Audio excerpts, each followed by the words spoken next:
All righty then. All righty. It's time. It's time. Now, I don't want to spoil anything. But me personally, I think Kushala I think Kushala wipes house. Oh shit, yo, what's up, R3? What's going on, brother? What's going on, brother? Hello, Mad. Hello, Certex.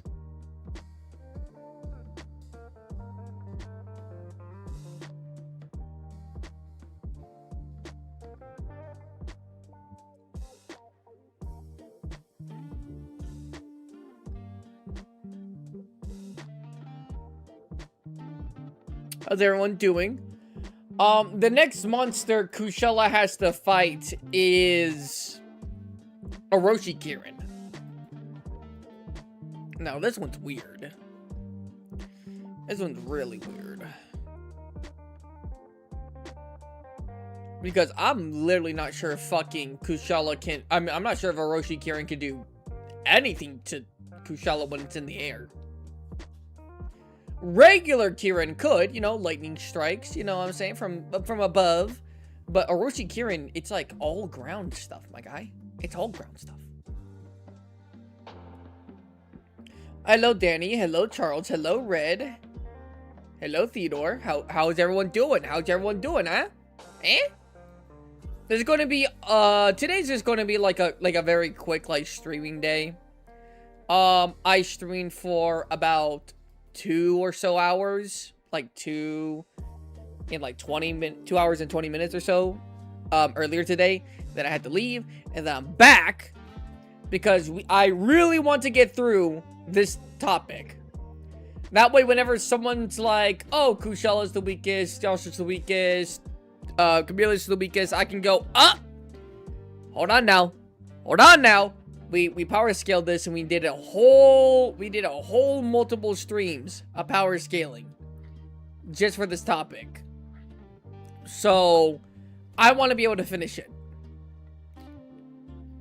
And unfortunately, I know you guys, it's not gonna be nice, but I'm not going to stream for very long. Like, it's only 3:40 where I am, but I'm not gonna be streaming for like another like 3 or so hours. I'm not. We're gonna finish up this topic, and then I gotta finish some work. So hopefully, I can upload tomorrow. Hopefully, I can upload tomorrow. And then we can just start going just back to back uploads. This, like, the next, like, 3 weeks or so, it's going to be pumping full of content. That's why it's been a while since I've been making videos. I've been working on a lot of things at the same time. I know I should have just, you know, probably uploaded at least a reaction video, at least in the meantime. But funny enough, reaction videos are already currently being made. It's just that, like, they're kind of long a little bit. So, doing good, but school starts on Monday for me, so I will be late for stream for a few months. Aw, that's unfortunate. But school comes first. Orochi Kirin lost. Oh shit, now we gotta wait for Spot to hit 100,000k in 2 weeks. That's crazy. What makes an Elder Dragon an Elder Dragon? Elder Dragon blood.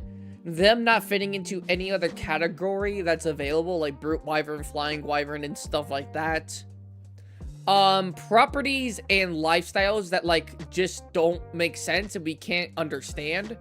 And, in a sense, danger level. That's not really purely danger level, it's not just, like, all of it.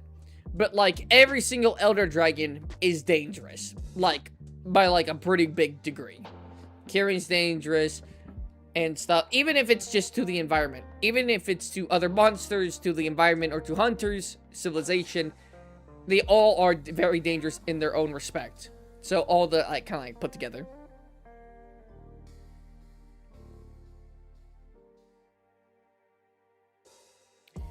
I just got a text. Hold on, give me 1 second.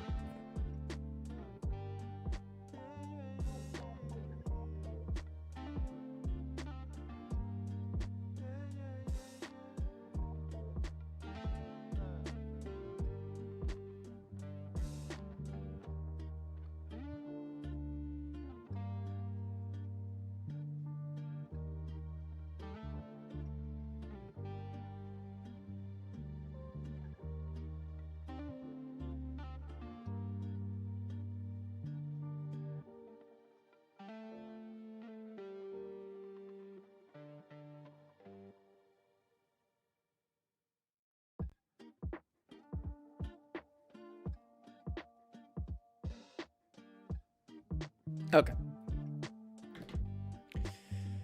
Hello, ABD. How are you? Welcome back. Hello, locale. Or local, I should just say that. I just got a haircut and I'm visiting my grandma tomorrow. Oh, and you know she's gonna hit you with that grandma special. You're so handsome. You know she's gonna do that. Or you're so pretty, in case, I don't know, if you're a girl. I'm not saying red if you're a girl, but I'm saying, like, if you are a girl and you go to a grandma's house, you're gonna get hit with the equivalent of you're so handsome, as in you're so pretty. The grandma special. Kushala defeats Orochi Kirin. I'm not really seeing a pretty big way of Orochi beating Kushala. Elder dragons are just something that can destroy ecosystems, or the guild doesn't understand them. I mean, it could just be like all of them above. What's your least favorite weapon to use?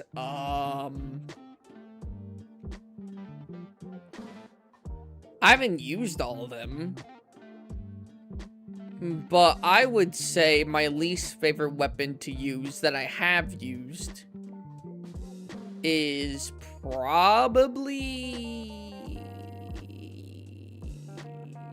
Charge Blade.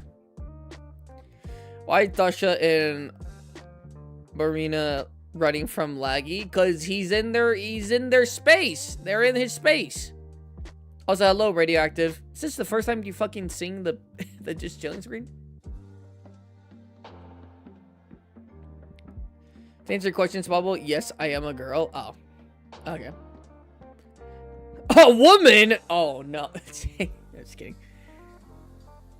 How come there's not any lion-fanged beast in the mainline games? Well, I guess the only lion one. So, Magna Mallow is supposed to be like a tiger. Lunastra and Tiasha are supposed to be the lions. And I guess you could call, like, Nargacuga a panther or jaguar-esque.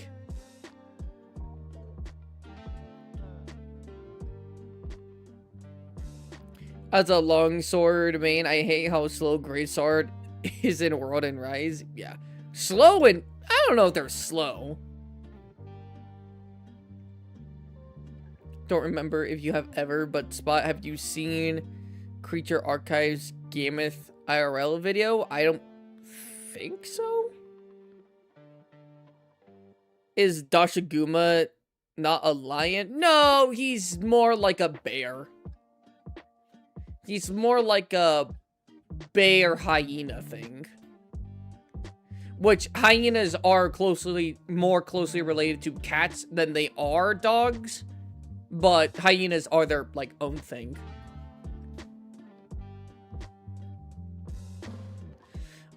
Anyways, it is time, hunters. It's time to get back on track here. Back on track, baby. Who's ready to get back on track? Okay, so earlier today, we said,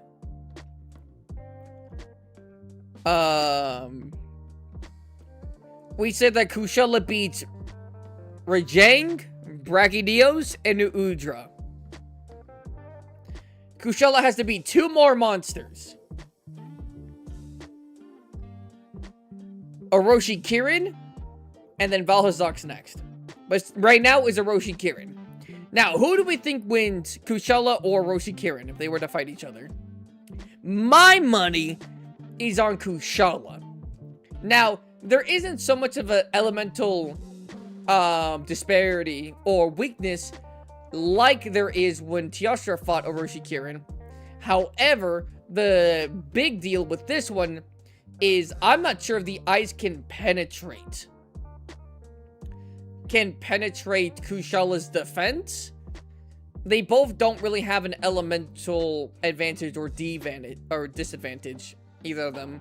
I mean, I guess you could say Kushala uses Dragon with its melee attacks, but, you know, that's not very, you know, that's not anything crazy.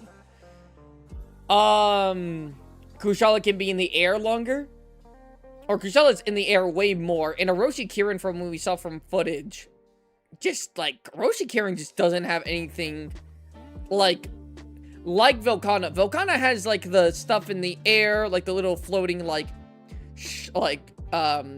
sharp pieces of ice in the air, and they fall down. Orochi Kirin doesn't have that.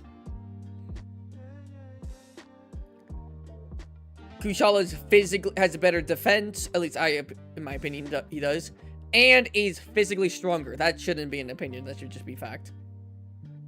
I think Kushala just wins this. And it really sucks because Orochi Kirin hasn't had a win. But it's just like matchups. Like Orochi Kirin versus Rajang, I'm giving that to Orochi Kirin. But like against these guys, I don't know. Hello, girl. Hello, how are you? How are you? I hope you're good. So we're gonna say that Kushala wins against Orochi Kirin. I just can't see a genuine argument for Orochi Kirin winning against Kushala. Not the Rajang downplay twin. What do you mean the Rajang downplay? Orochi Kirin is like the Folly to Rajang. Don't. Orochi versus Jin. I think Jin, but I think Orochi has more potent ice element.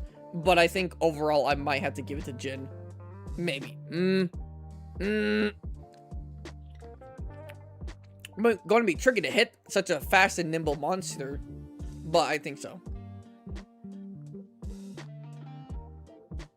Well, would he overheat because, like, metal absorbs heat more? Are you saying Kushala would overheat?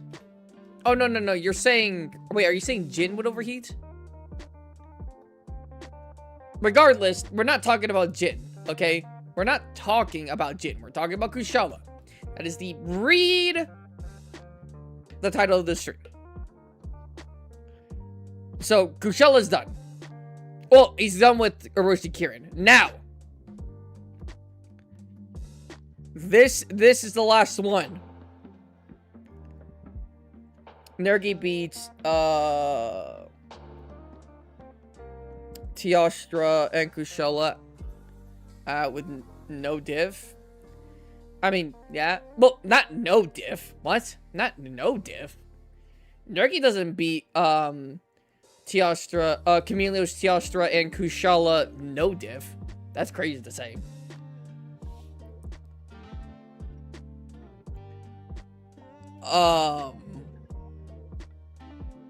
But last one. Kushala versus Valhazak. This is the last matchup.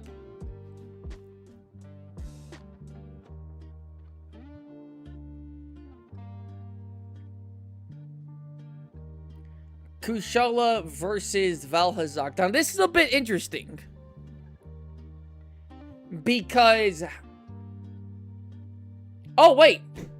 Does the effluvium even have an effect on someone like Kushala? Kushala's skin is metal. It's straight metal. What would the effluvium do to metal? The effluvium eats and breaks down like tissue and stuff. But Kushala has... he's metal. And it's not like metal-esque. Like, somewhat metal. No, he's like... head, like, tail tip to nose. Talons to wingtip. Metal. Like, there's not an opening here. What's good, Spottable? Hello, Boone. Hello. He can still breathe it in. That is true. He could still breathe it in. My thing is,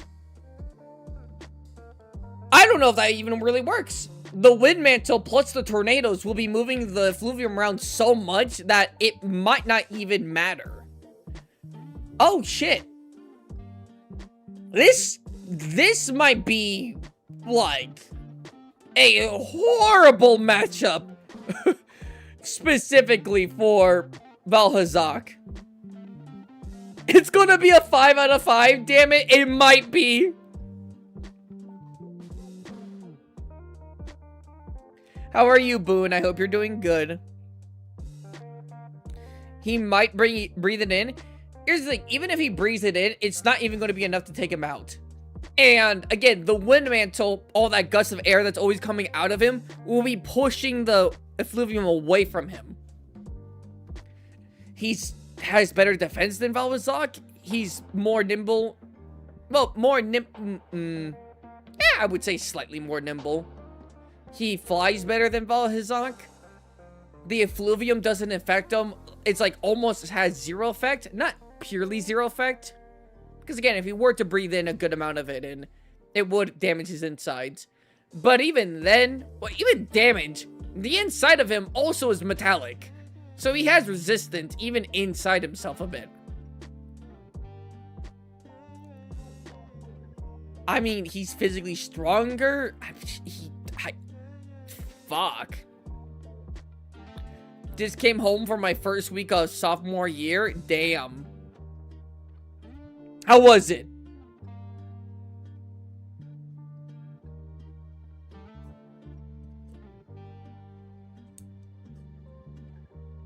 Oh, hello, Lucian. How are you? Good seeing you. Hello, Gale. Good seeing you. I think mid as fuck. So farting. Okay. He's non-metal inside. No. So, we actually found out that he does have, like, inside, like, his bones inside are metal. And the point, because his skin and his bones are fused together, as the Kushala, like, ages, more of his insides start to become metal. Which is very interesting. But yes, that is to say that not all of his inside are metal, but he does have, like, metallic bones, and some of his muscles do start to turn into metal, or at least have, like, metal lining in them. So that's why I'm saying he has, like, resistance.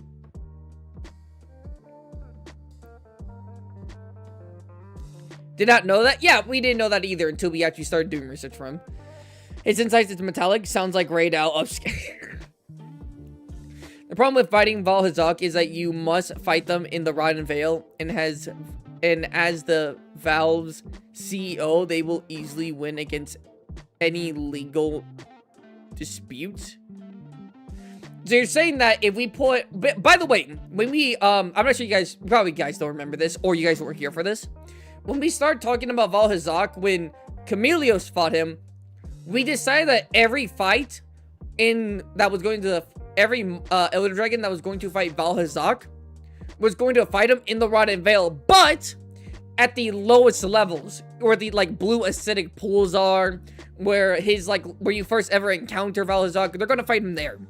The effluvium level is lower there, and it's more open, and yeah. So that's where the fight takes place. We're not talking about, like, the mid or the upper parts of the Rotten Vale. We're talking about the lower parts. Isn't Kushala copper instead? No, he just oxidizes, which turns brown. Because, you know, rust. But he's not copper. If anyone's copper, it's Jin. But even Jin's not copper. It's just because the way that his rust looks makes it seem like it's copper.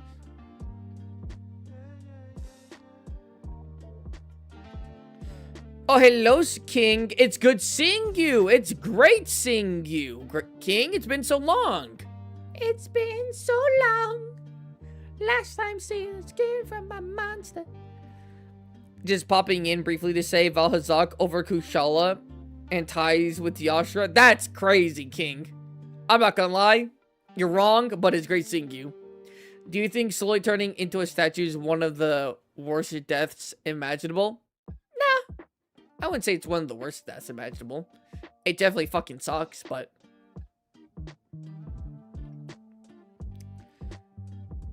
I'm so busy, I've hardly had any free time. Aw, that's unfortunate. Versus a 140 Apex regime from for you. That's a good question. I'm probably willing to give it to Rajang. Jin can't beat Copper because Minecraft players would have found a way to farm. Okay. You fucking guys. Alright. So do we say Kushala wins against Valhazak? Yes or no? I say yes, but I would like your guys' opinion.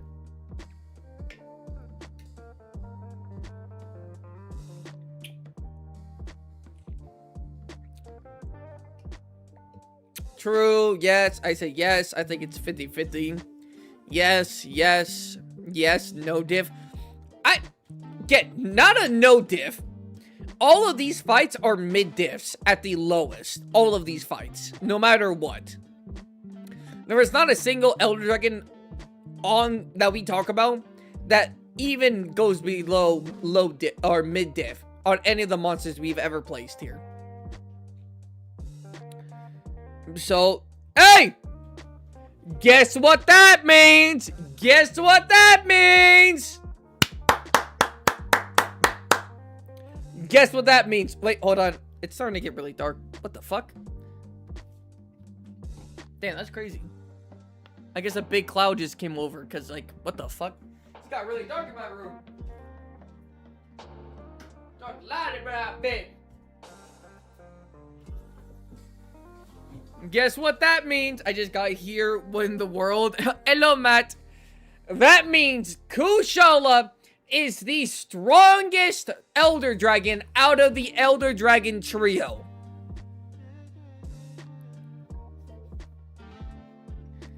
Oh, hello, cool. I'm back from playing Wildcard Matthews. Is a pain in the ass? Yes, he is. Kushala is the strongest Elder Dragon of the trio.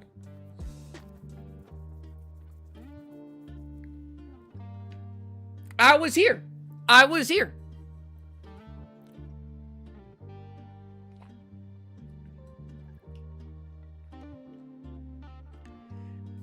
I knew my boy could do it. Can you at some point walk back into stream singing Homer Let the Bards Out? No, Boone, I cannot. Maybe if Val can use his bullshit.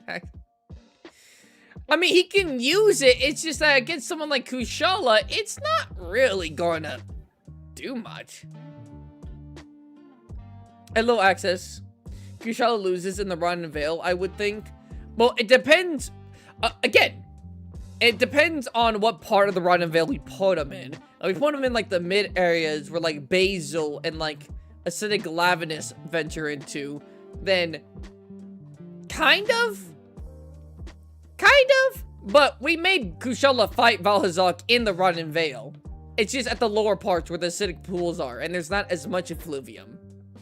And that's the case, then I just think Kushala wins. I knew these recurring dreams where my house gets swept up by a tornado meant something. That's crazy. Norgame Velkana mogs Kushala. I must monger up the Joshua hate and throw it at Kushala. Damn. If it's rusted Kushala, sure. No, we're just talking about regular Kushala. Alright, Marty just started. See ya. Alright, bye, Boone. Tell her I said hi. Tell her I said hi. She's going to be doing some wild stuff because she's going to be entering the wild fashion show competition. Remember, hunters, we already did all of the homework. We talked about Kushala's Teostra's, and Chameleon's strengths and weaknesses. We have an entire list, basically an essay of notes here. I love your videos. I've been watching them for a hot minute as my go-to YouTuber meal. Hey, I appreciate that. Yay. They better make Kushala a good fight in Wilds. I really hope they do.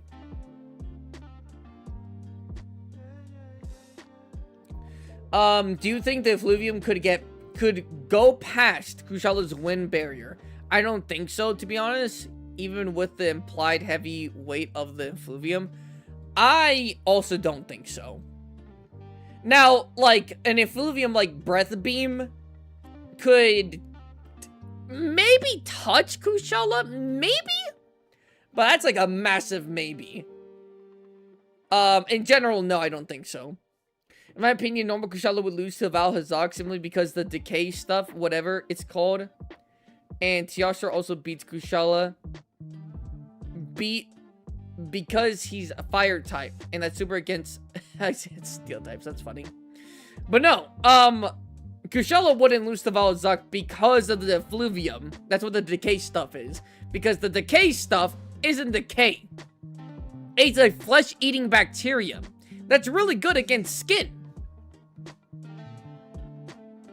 That's not really good against metal. Kushala is covered head to toe. No areas for weak spots. Other than maybe the eyes and the mouth. Is covered in metal. The Effluvium can't eat through the metal. Should be called a bug boy? No. I'm a potato. I'm glad you admitted it, Sonic. We were all thinking of it. Yaku!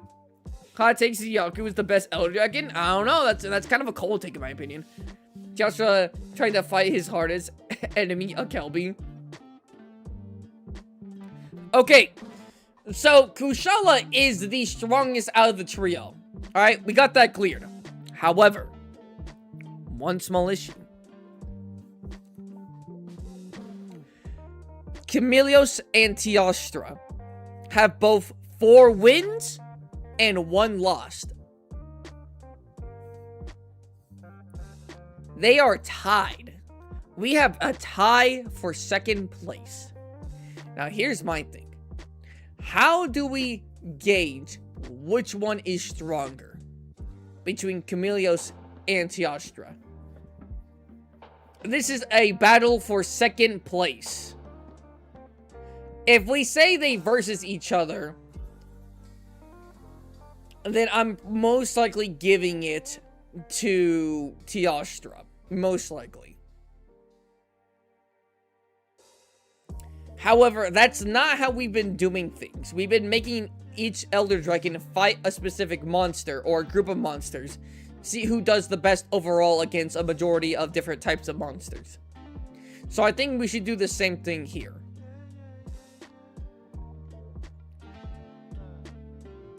So we gotta find one monster for Chameleos and Teostra to fight against.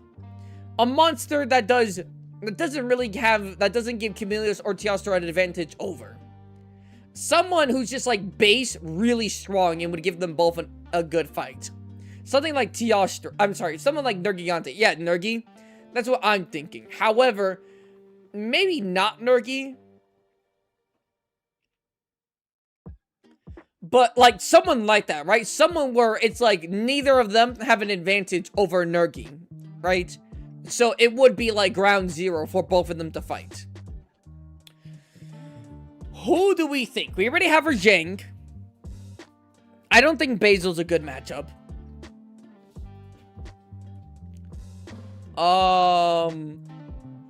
Maybe Deviljho. What about Savage Deviljho? What do we think? Savage Deviljho isn't weak to particularly poison, and he's not particularly weak to fire.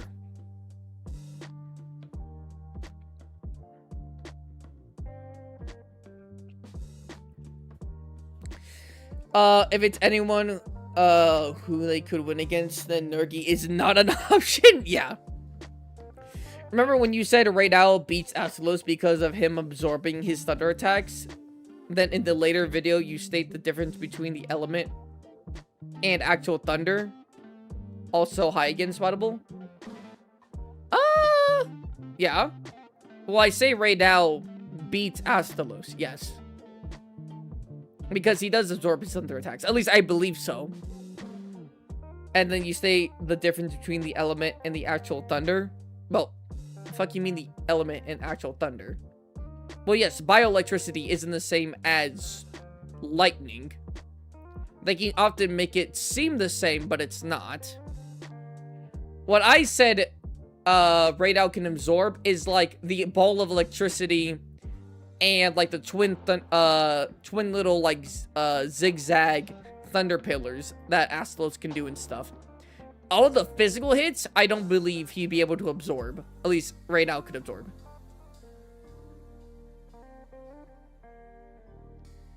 Critical guys, we need to have it so that Chameleos or Teostra could also beat them. There's a possibility that they could beat the guy. I'm just not gonna fucking make him fight Zoshia, okay?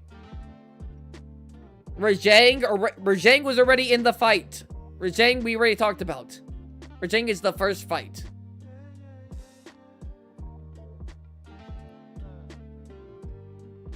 I'm thinking Espinas, Magnamello, or Devil Joe.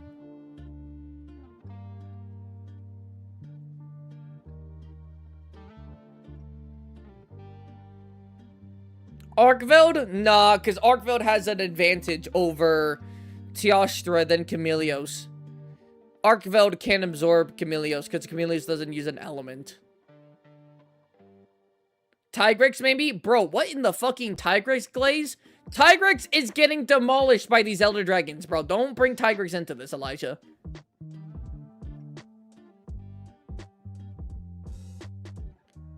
Gormagala? No. Teostra has a better advantage against Gormagala than Chameleos. We can't do that.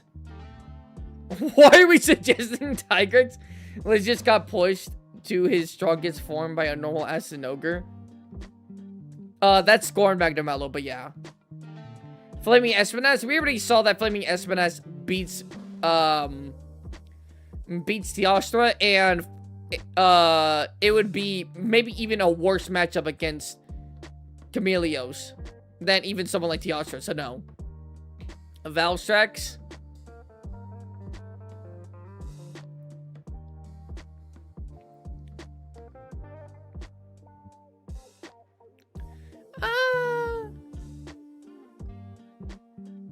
Raging Braggadillos have a chance? Lol. Raging Braggadillos demolishes these two. So we're not picking him. Okay, the best picks I'm seeing is Magnamello, Devil Joe. I would even go so far as to say even someone like maybe even like who, oh my god, Shagaru. Hear me out, Spot. Lucid, Nargacuga, or Bloodbath. Bro, do you guys just fucking hate Teostra and Chameleos? What is the... What are these picks? Radar, Jin? Guys! Well, you know, Radar isn't actually a bad pick. Radar isn't a bad pick. But I think Radar might lose to both of them.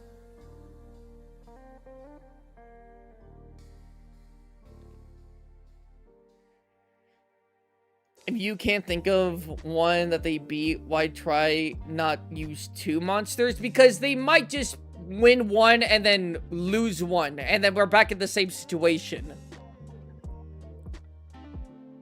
Unless we do three. Unless we make them fight three monsters.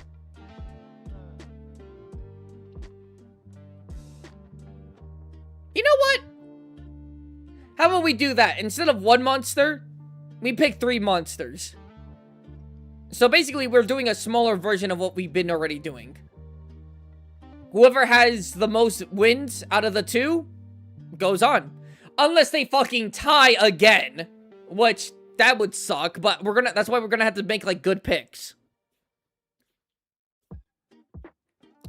I say Devil Joe, Magnamello, and Shagaru. What do we think about that?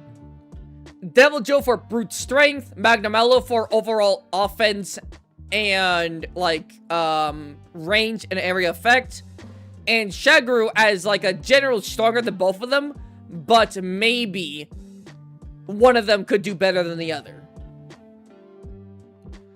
Raidal, Jindahan, and Arkfeld spot this 3. Cool. I'm gonna be honest with you, Cool. No.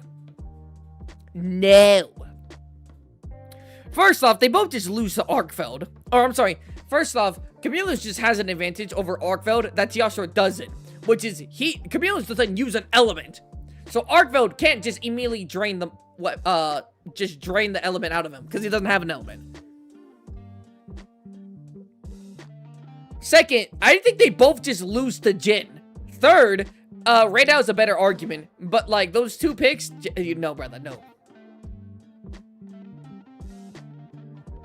How about Gammoth? Gammoth could be a good one. You know what? We're going to replace Shagru with Gammoth. We are replacing Shagru with Gammoth, ladies and gentlemen. We are replacing Shagru with Gammoth. We got Deviljho, Magnamello, and Gammoth.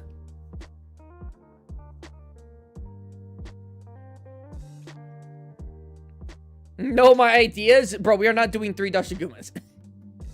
I have a better plan if it tells a liar on entire Morales. That's funny, Illusion. That's funny. I feel like Lucid, Nagi, Nargacuga would be more fair than Shagru. He would be more fair. He would probably be more fair.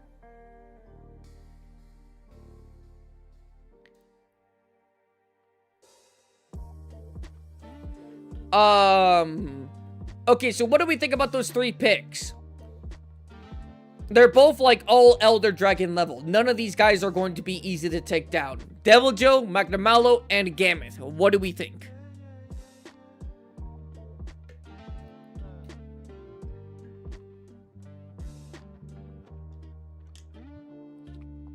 None of these are low diff fights. None of these are low diff fights. Apex and Ogre over Magnamello? Bro, what is with y'all? And just not wanting to see these guys win. No, we're not doing Apex and Ogre, bro. We're not fucking doing that. That guy went ban for ban with a Matsu. I'm not putting Apex and Ogre against these 2. Please, Cool.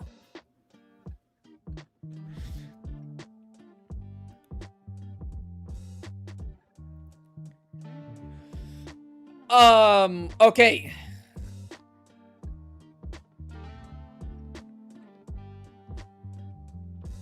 Alright, you know what? I'm making the list.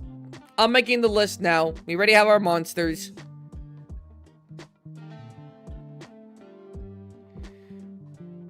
We got our list. Deviljho. Magnamello. And Gammoth. Alright. Chameleos is up first. Chameleos is up first. About Apex, Rathalos, or Mizu? No, we're not. There's a reason why I'm not saying, like, Savage or anything. I did suggest Savage, but I'm gonna say no to Savage. I'm just going to... Instead, I'm just going to say the regular ones. You pick Basil? No, because we already picked Brachydios for the other... They already fought Brachydios, and I just feel like Basil's just another flavor. And it wouldn't really change that much.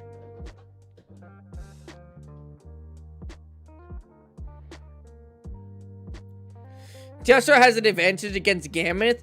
Yes, but you could argue that Chameleos has an advantage against, like, Deviljho than Teostra. So, like... it's like a bit. Like, yes, Chameleos, Teostra, and Kushala all had advantages and disadvantages against the monsters we picked last time.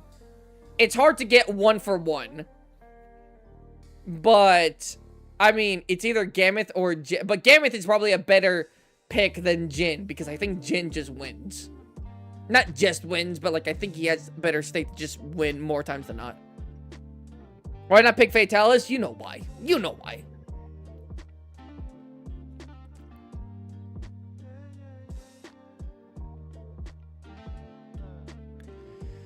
I vote Gammoth because it sure is to be good to make a video.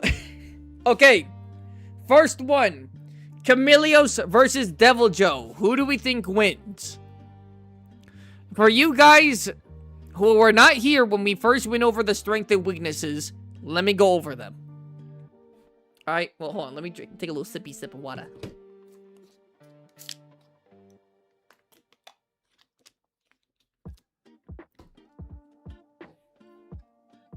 Can we do Score Magmalo rather than Magmalo? No, Surtex, we cannot. No, we cannot.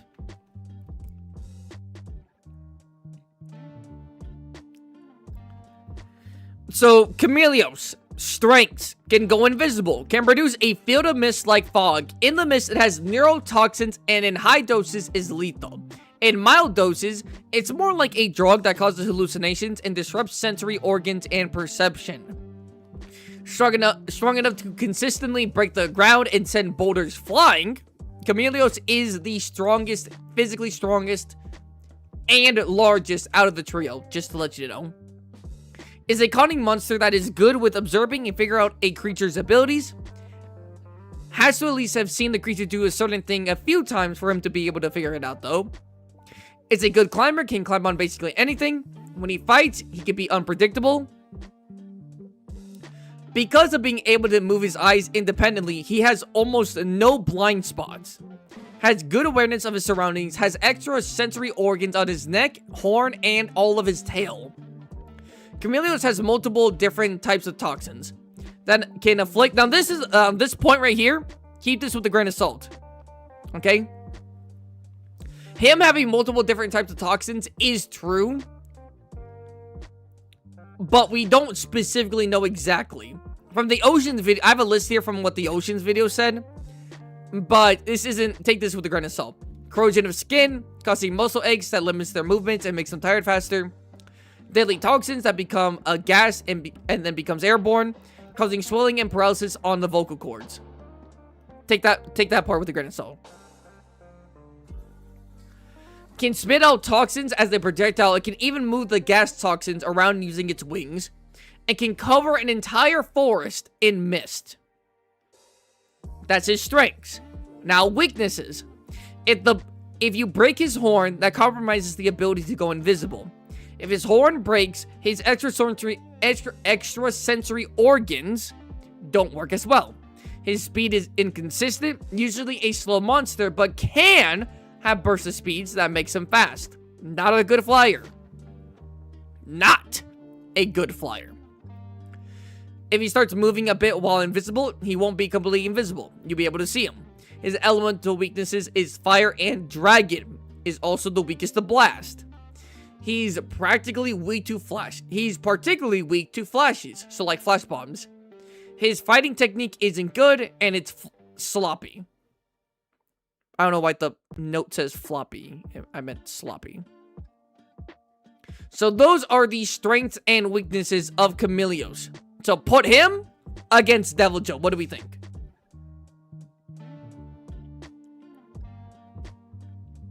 Question, could Deviljho use his smell to pinpoint invisible Chameleos? Not to any degree. Considering the mist messes with your senses, not only just your eyesight, but also, like, your sense of, like, not even just your sense of smell, but, like, hearing and stuff like that. It just messes with your sensory, like, just messes with most of your senses in general. No. So with a grain of salt, parts, should we say that they slightly reduce those organs by like 10%? I wouldn't say reduce organs. I would just say I would say the deterioration of like skin would most likely be a case. Even out of like the multiple toxins that Chameleos does have, him being able to deteriorate like neurotoxin is true, and paralysis of muscles is yes. We do see that often with neurotoxin in a lot of monsters or in a lot of animals in our world. So we would most likely be able to give like corrosion of the skin and then like muscle fatigue slash like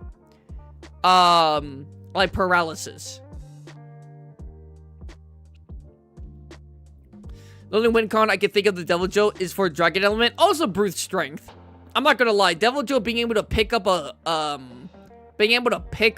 a Diablos is nuts. But yes, I think Chameleos could get a speed blitz by Devil Joe. Never say speed blitz. If we are not talking about Valstrax or Kieran, I don't even want the word speed blitz to be named. This is not an anime. But I think outsmart and become the victor. I know outsmart isn't a good take, but fighting Chameleons is a long run isn't in favor. Chameleon, but only if the toxins are able to paralyze his muscles to stop him from going into his second phase. They wouldn't stop him from going into his second phase. It wouldn't stop the adrenaline from pumping.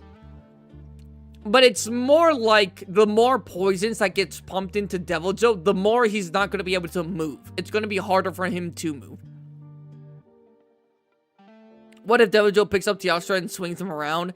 I mean, it's very realistic that Devil Joe would be able to, like, grab Chameleos' like, arm or one of his legs and then just, like, drag him on the floor. Not as easily as, like, Rathalos, Rajang, or, like, Diablos, but still be able to, like, drag him along. Kind of like if you grab your friend's arm and you just started, like, shaking him around. Something like that.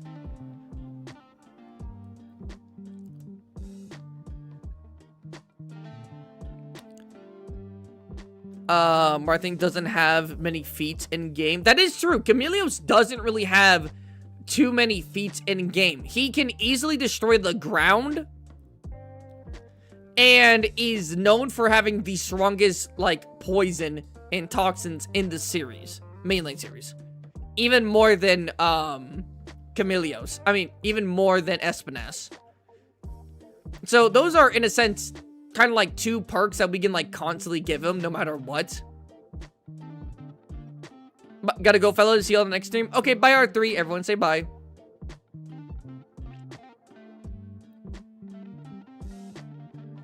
Has Chameleos ever flown? Yes, he flies a good little bit when you fight him. Old gen and in new gen. Whenever he goes invisible, he often flies above you to go on the other side to then surprise you. That's how he fights.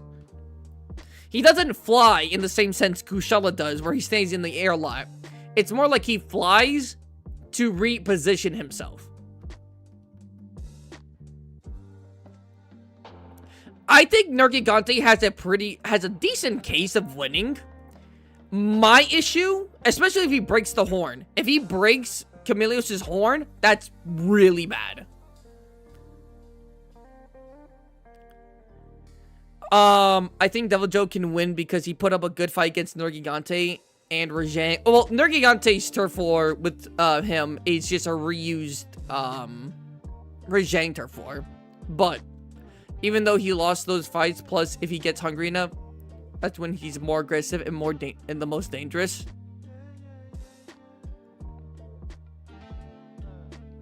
You see, my thing... Okay, so here's my thing. I actually think Chameleos wins here, okay? But here, let me... I think Chameleos wins here, high diff. But here, let me give a reason. Let me give my reason, okay? Everyone listen. Listen, Linda, listen. Okay? I think Chameleos has the tools to not win an upright confrontation, but to win the long run. So keep in mind, Chameleos always uses its poison. It has poison in the mist that it always has. Devil Joe will not know where Chameleos is, even if he can partially see him. Chameleos can go either completely invisible or slightly invisible. Or, like, partially invisible. The reason why I think the poison works even more against someone like Devil Joe is because of how Devil Joe fights. Devil Joe does not care about anything, even if it hurts him. That's what he did against Basil. He literally munched on Basil's bombs until it blew up in his face. Here's the thing. Poison works faster the more you start to move. You start to move around a lot. You start breathing heavier. Your heart rate goes and spreads the poison even faster. Deviljho going into his second mode would literally speed up the process of the poison affecting him. Not to mention, he would have his senses scrambled a little bit because of the mist. Because again, it has a little bit of neurotoxins in the mist. Not only that, Chameleos is the biggest and the physically strongest out of the 3 Elder Dragons. Kushala, Teostra, and Chameleos. And the reason why I say... And even though Deviljho does have Dragon, and that would be really bad. However, the whole biting and smashing and thrashing him around isn't really a win con. It's more like it would hurt, but it wouldn't do, like, significant damage. Remember what it does against Yangaruga. Deviljho's teeth and bite force isn't anything crazy. It's really good for grabbing hold and shaking. That way you start tearing off chunks and pieces of your victim. Rather than a bite force that would crunch bone and shit like that. I think in the beginning, Chameleos is going to get fucked up. However, I think the more worked up Deviljho gets, the more enraged he gets, the more he moves around, the more and more the poison is going to start affecting him. And the moment he starts to get fatigued, the moment his adrenaline stops, and he can't go into his second phase anymore because he doesn't have enough adrenaline because his body's being affected, he's a sitting duck. He's sitting duck. I think with how blinded by rage and hunger and the toxins the Deviljho is, Chameleos could just hit him hard and go invisible and do that whole fight. Like, keep in mind, again, remember what I read you for Chameleos' part. He is very analytical. Chameleos will analyze you. He is active. That's not even like me just saying he does that. No, he does that. As in, like, you see it in his cutscenes. You see it in his fights. He doesn't have any turf wars, to be fair. But you see it in both of those cases, old gen and new gen. He analyzes you. He understands. If he sees that Deviljho needs to get in close to bite him, and he started thrashing him around the first time, he's not going to let him do that shit again. Or he's going to try his best not to get into a physical confrontation as much, and just start spraying him with poison. Because that's how Chameleos works. Who's the most intelligent monster? You can't really quantify that. We don't really know. But like, Primordial Malzeno, Chameleos, the, like, Fatalis in some sense. But those are pretty smart monsters.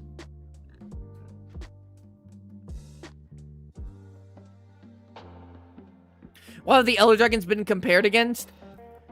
So, we have already done... So, for all of you who are just joining in right now... out of Chameleos, Teostra, and Kushala, we already did the strengths and weaknesses. We analyzed them in a complete different stream that lasted 10 hours of analyzing these monsters. And how we said that we were going to figure out who is the strongest and who wasn't, right? Is having them fight different kinds of monsters. 5 different kinds of different monsters. So, in the beginning, we had Chameleos, Teostra, and Kushala fight Rajang, Brachydios, Nuudra, Orochi Kirin, and Valhazak. Goodbye, y'all. Oh, bye, Danny. Bye-bye. Everyone say bye. We made them fight those 5 monsters. Kushala was the only one to win all 5 of those matches. So, by definition, by our own standards, Kushala is the overall strongest Elder Dragon out of the trio. However, New Udra, yeah, we put New Udra here. How's your day going? My day's going good. It's going pretty decent. Thank you for asking. The issue that we're having is that Camilios and Teostra both tied for second place. They both won 4 out of their 5 matches. So what we are doing now is putting these 2 monsters, Camilios and Teostra, against 3 more monsters to see who breaks the tie, who ends up being second place and breaks the tiebreaker. Who did Teostra and Camilios lose to? So Camilios lost to Brachydios, Extreme Diff, and Teostra lost to Rajang, Extreme Diff. Camilios won against Rajang, but lost to Brachydios. Teostra lost to Rajang, but won against Brachydios. I think they should just 1v1, to be honest. Well, I mean, they're all rock, paper, scissors types of... This is a rock, paper, scissors types of fight. So you can't really do that because one's going to have an obvious advantage over the other. And this is just so we can say this monster fighting against a bunch of different kinds of monsters would be stronger in a general sense.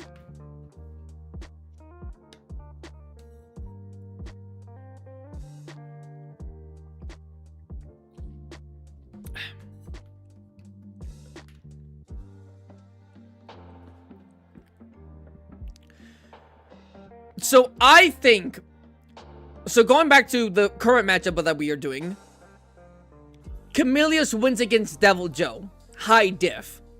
Like high difficulty fight for Camilios, but he wins. Do we agree or disagree? I say the poison will affect Devil Joe eventually because Devil Joe's adrenaline and constant heart rate and all that will spread the poison way faster than any other monster normally. Who do you like more, Camilios or Valhazak? I like Camilios more. What was the diff with Udra with all of them? Camilios was extreme diff. Teostra was like high diff. No, he was like mid diff. And Kushala was like mid to high diff, depending on scenario. Should you make a poll? When it comes to like absolute 50-50s, like almost like you can't tell who wins, I make a poll then. But if it's just like this is like a really close match, I don't make a poll for that. Because then that would take forever. Because a lot of these fights are really close. That seems good, yes. Alright, Camilios wins against Devil Joe. Now, Camilios versus Magna Malo.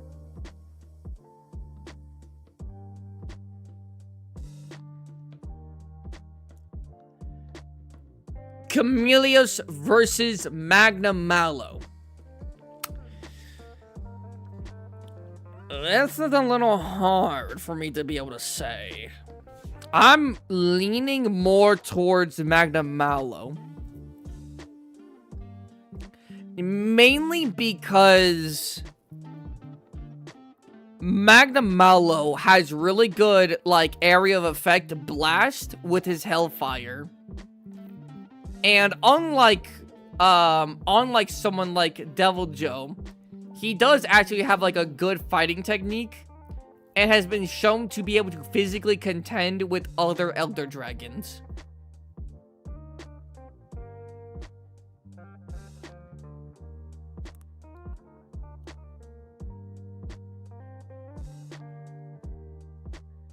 Haiti, why did you just say I hate you? You said I hate you, but it translates to Magna. That's weird. Magna Malo, Extreme Div, Camilios. I think Camilios would have a difficult time winning, but would still win against Magna Malo. Magna Malo moves a lot compared to Pickle. It's very fast like cats. I will also... So... what the fuck? That's weird.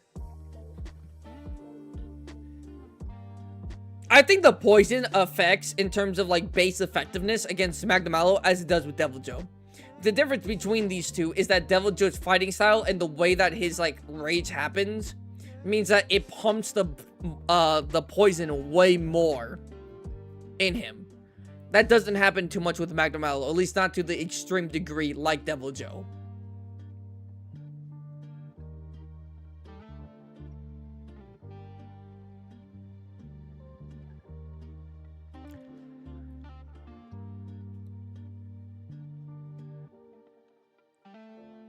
I'm not gonna lie, I think... Okay, so with these two, this is really a question of...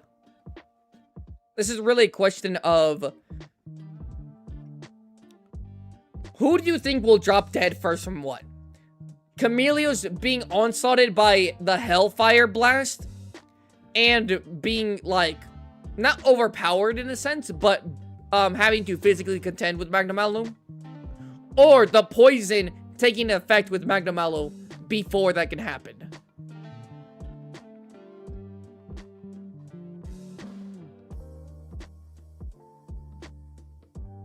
How does Chameleos deal with the Magnum Mallow Hellfire Blight? He doesn't really. He doesn't really have an answer to it. He just doesn't really have an answer for it. Now, I do want to let you know that while Magnum Mallow's power scaling is ass. They be just be giving him anything. But Magnum Mallow, regular Magnum Mallow, ties with Kushala and Teostra. Doesn't win, ties.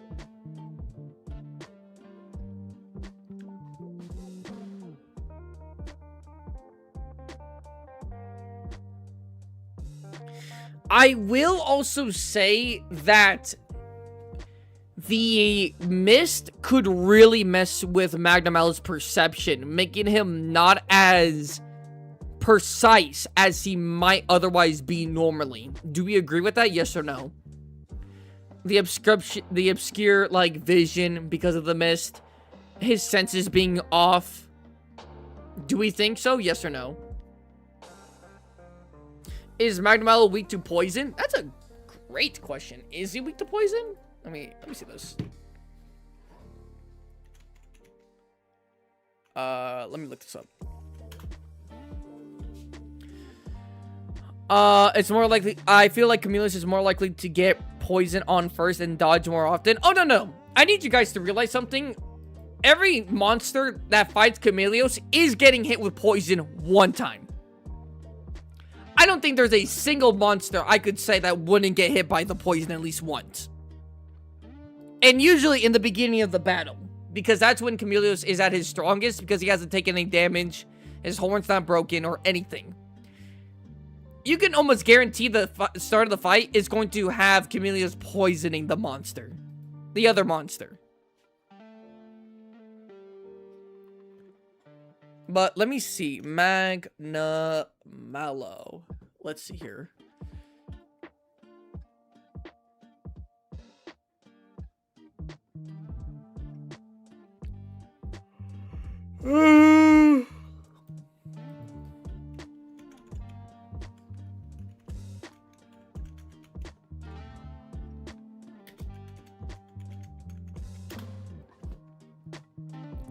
I don't think he does, though. I could be wrong here. Let me look at this. I don't think he's, like, super weak to poison, I don't think. Water and thunder. What about blast and shit like that?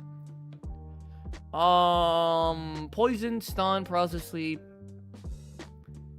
No, he's not weak to poison. He's not particularly weak to poison. I need to keep that in mind. He's not particularly weak to poison. But even poison monsters are weak to Chameleos poison because it's that fucking strong.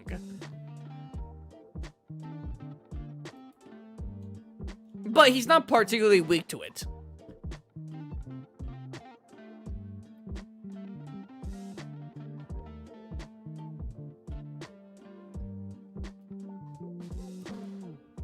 Is Chameleos weak to fire? And how strong is Magnum Mallow's Hellfire? It's... Magnamello's Hellfire isn't really, like, fire in a sense. Like, you don't really get burned. It's more like a unique Blast Blight, if anything. Although it's called Hellfire for its look, but it more acts like Blast Blight than actual, like, fire. But yes, to answer your question, Chameleos is weakest to fire.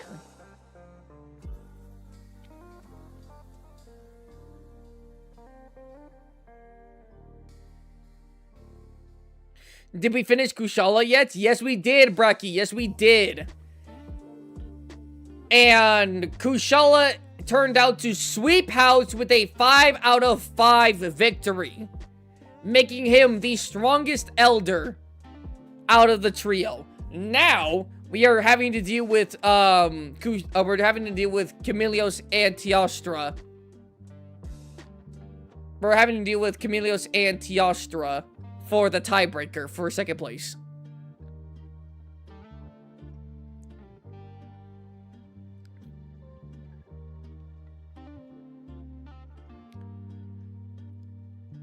Tiebreaker. And yeah, how the tiebreaker is going is that we're basically going to do again what we did for all the other Elder Dragons.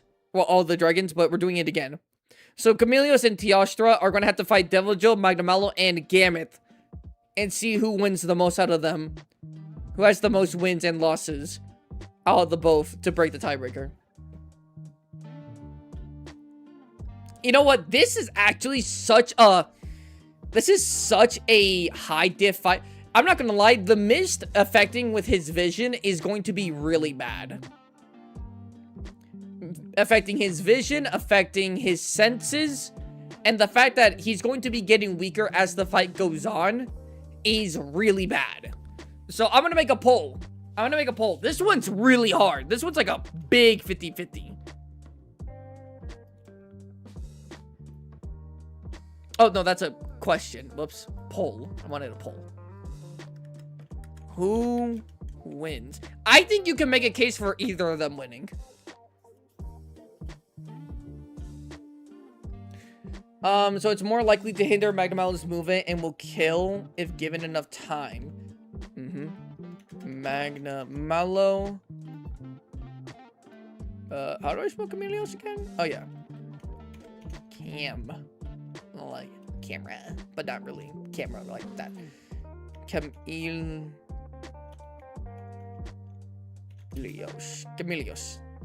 Wait, did I fucking spell that right? Am I fucking stupid? Yeah, I did spell that right. Okay. Who wins, Magnamallow or Chameleos? I think you can make an argument for either. The poll is live, ladies and gentlemen. The poll is live.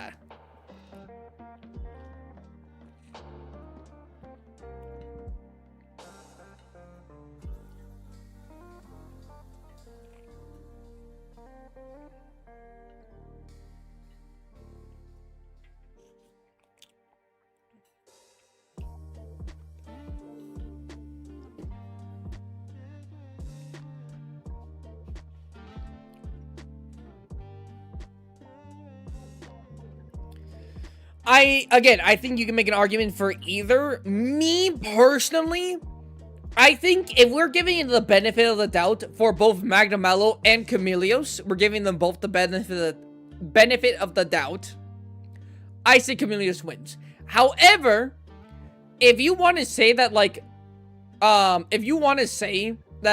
if Magnamallow gets one good clean hit off on Chameleos' like horn and it breaks it, instantly I'm throwing the fight into Magnamallow's favor.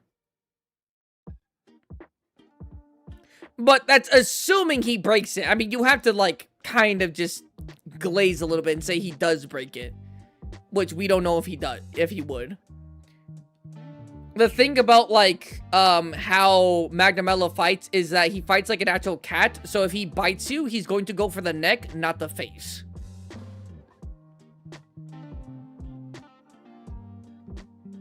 In game, when you're fighting them, Almudron is stronger than Magnamallow. Magnamallow just wins or ties against monsters who are significantly more difficult than him. I I think he ties. I don't think he wins against regular Magnamello. I don't think wins against a single Elder Dragon. He doesn't win against Kushala. He doesn't win against Teostra. He doesn't win against who's fucking Velkhana. I mean, that's why I hate. That's why I can't stand him. They just decide to. Did you know that that like Magnamello has like one canonical lost, and it's against All-Mother technically? And even then, that's not really canonical because it could be any one of the three. It could either be Kushala, Teostra, or Magnamello. But still, that fucking sucks dick. It's like, really? Really?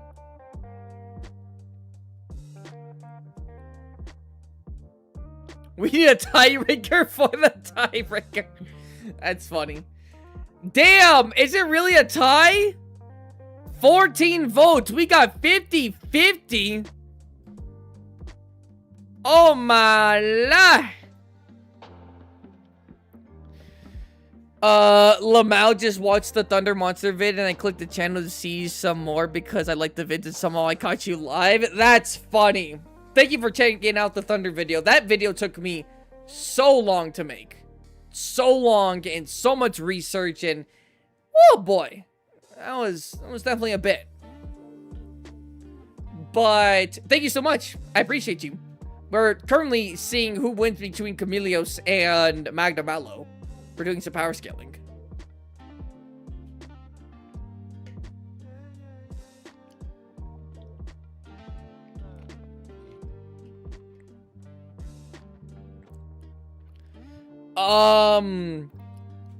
I say Chameleos. I can't vote, but my one vote would go to Chameleos. I think if we're being generous to both Chameleos and Magnamello, I think Chameleos wins. If we're being fair to both, I think Chameleos wins. Extreme Diff. That boy's going to be covered in scars and bite wounds. But I think he wins. Man, this is harder than I thought. This is what happens when you don't just say, I like the way this monster look. I like the way this monster look. He cool. So I think he wins. We're not doing that on our channel, okay? On my channel, not our channel. What the fuck? On my channel. We don't do that shit. We actually analyze and do research on these monsters. To give them a good, fair shake. Our channel? No, not our channel.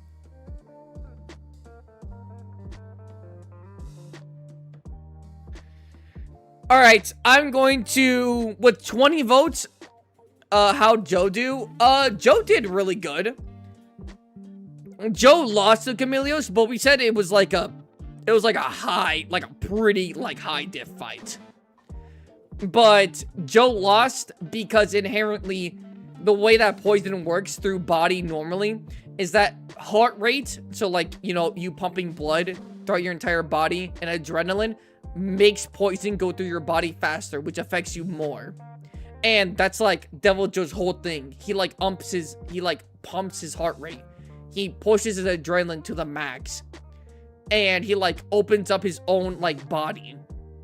And that's just going to make the poison go faster through him, making it more effective against him.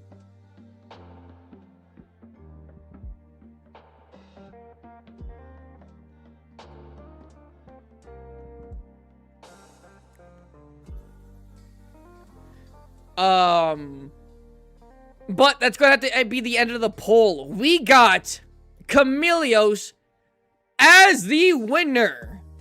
Chameleos wins high diff fight against Magnamello.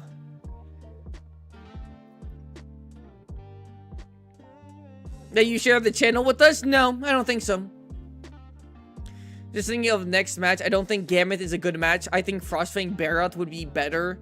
I feel like Gammoth would be a sitting duck.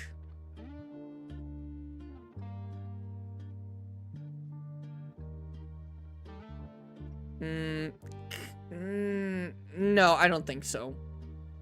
I do get what you're saying because Gammoth is slower.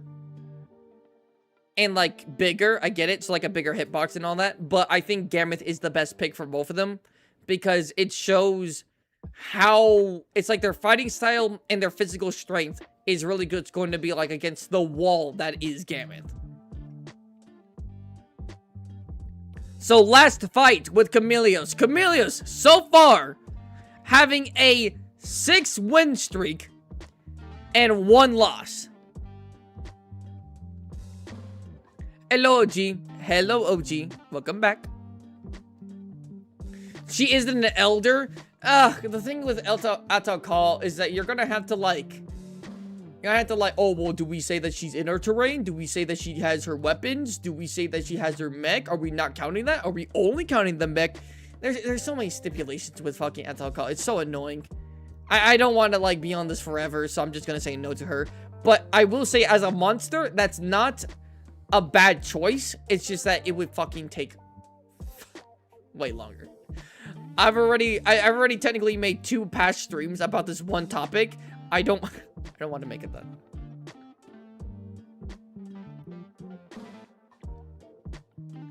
Who did Chameleos lose to? Chameleos lost to Brachydios. Brachydios did have the moveset and the toolkit to just barely get one over on Chameleos. Hello, Prime. Welcome in, Prime. How are you, Prime? I think Gameth could one-shot both of them. One good stomp and almost be impossible to hit. I will say that. Again, I've already made a Gameth power scaling video. But, like, I don't think you understand, like, how, like, one good fucking, like, stomp from a Gameth could be devastating on, like, almost any monster. Chameleos just loses to Gameth, right? That poison is strong, but it's gonna take a lot, bring down the big girl like her. And it's true, that's why I picked her. Alright, so Chameleos versus Gameth. Who do we think wins?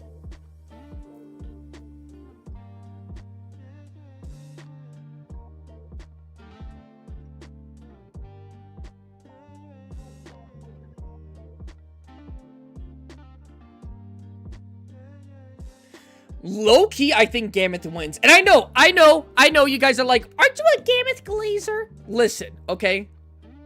The weird thing about Gameth, is that while the mist would obscure her senses, that's 100% true. However, she doesn't really need to go to Chameleos. Chameleos needs to go to her. Chameleos does poison. Chameleos will poison her. But Chameleos also does go in for, like, hits while he's invisible. You do not want to be anywhere near Gameth. Gameth does not need to go to Chameleos. Chameleos needs to go to Gameth. And Gameth is strong enough to, like, literally no grab a Tigrex. So grabbing the horn, the tail, or anything of a Chameleos, she has enough bulk to drag Chameleos to the front and start stomping him out. But with that being said, that's if she does it, right? This is kind of like a Rajang situation a little bit, where it's like Gameth needs to be able to grab Chameleos and just like stomp him out, and that will be really devastating because Chameleos doesn't have like the best defense really, and Gameth, how do I say this? Gameth is so big and bulky that it's hard. Chameleos can't outbulk. Chameleos cannot like outmuscle Gameth. Let's just get that out of the way. But the poison will take longer to go through Gameth. That's true. But Gameth is very slow. She's really big. So this comes down to, again, do we think Chameleos will get lucky and never get grabbed by Gameth, and the poison will eventually work on her, or Gameth will get lucky, grab Chameleos, and just start going to town, just straight up stomping. And again, I need to remind you guys that every time Gameth just does a light stomp onto the ground, it shatters the ground underneath her.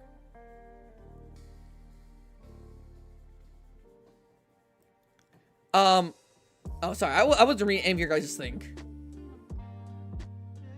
I think they become friends and go to the bar together. You know what? I also think that. You know what? Take Gameth out of here. Friendship.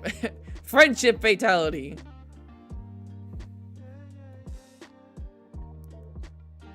Do you think the suction attack would suck the poison mist in? Yes, it would. Because she's just breathing in. That's all she's doing. But she doesn't have a reason to do that against Chameleos. The only reason she does that attack against someone like us is because we're small enough for that to work. She doesn't do that against Tigrex. She wouldn't do that against an ogre. She wouldn't do that against any large monster. I gotta go now. Someone fuck ass alarm is going out constantly in the break room. It's pissing me off. Bye. Okay, bye, Brecky.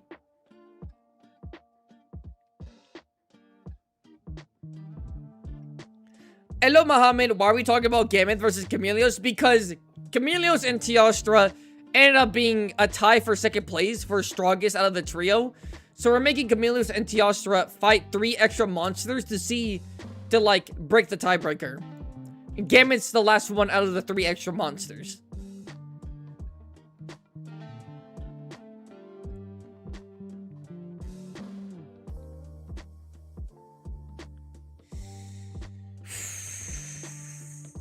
I'm gonna make a poll.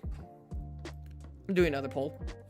I personally think Gameth wins because to say that like Gameth wouldn't be able to get at least one good fucking stomp in or hit off on Chameleos is silly. But at the same time, Chameleos wouldn't die instantly from getting stomped on. He wouldn't die instantly. He would just be like very crippled. And one stomp or one like trunk smack from Gameth could probably just break the horn.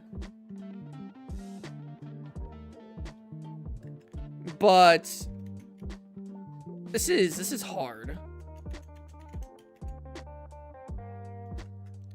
It really does come down to, can Chameleos outlast Gameth? And can Gameth do enough damage? But like, not even like enough damage. Can Gameth basically grab Chameleos twice? Because that's all she really needs.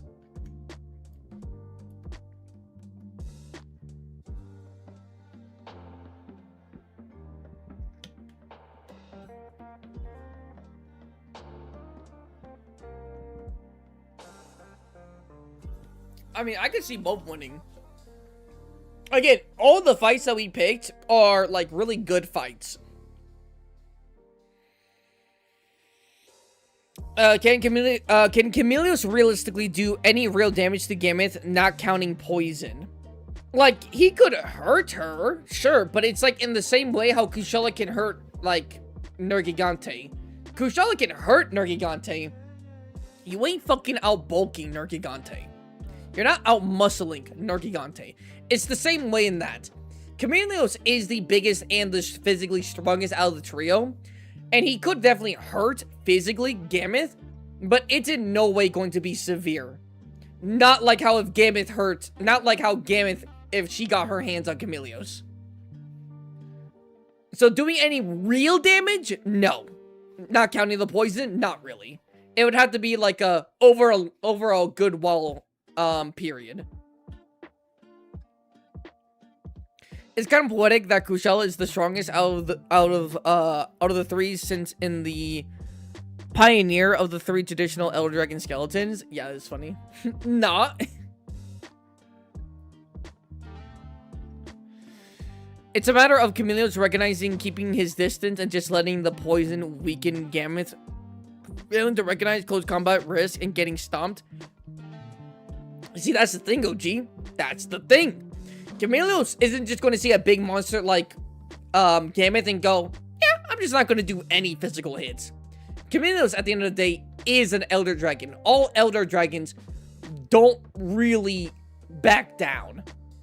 It's going to take Chameleos getting hit once or twice for him to realize he shouldn't be getting close to Gameth. Here's the issue. Here's the thing. It only takes Gameth 1 or 2 really good hits to immediately pull the fight into her favor.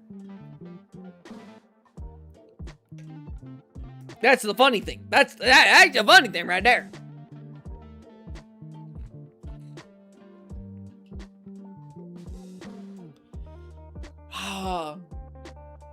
I think Gameth. Me personally, I think Gameth.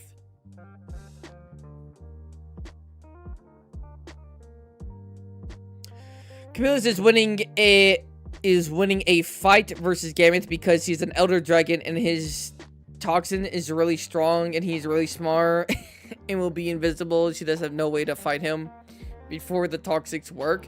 I mean, that's fair to say. I mean, it's not fair to say that he wins because he's an Elder Dragon. That's silly. Simply because he's an Elder Dragon. What the fuck did I miss? Viper, you kind of missed a good amount. I'm not gonna lie. Viper, you low-key missed a good amount. You over here seeing a poll for Gameth versus Chameleos. That's funny.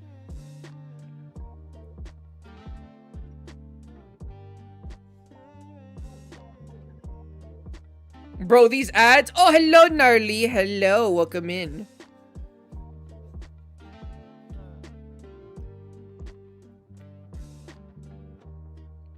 I was with, you know what? Oh, the thing you're supposed to be doing, the thing. Anyways, I've been in Mari's stream. Oh yeah, she's doing the drip. She's doing like drip. She's making drip for the thing, right? She's making drip for the show, the fashion show. I have yet to make one. I low-key kind of wanted today to be the stream where I would do that.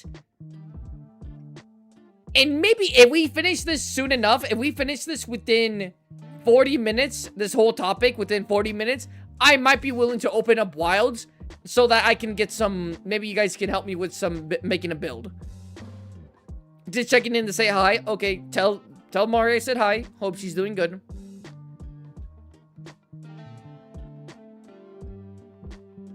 How's Kushala living a Teostra nuke? Just saying. Well, he's living it. But it's fucking putting him on his ass. Okay, back to Mari's what you want to play wild. Shut the fuck up, Gnarly.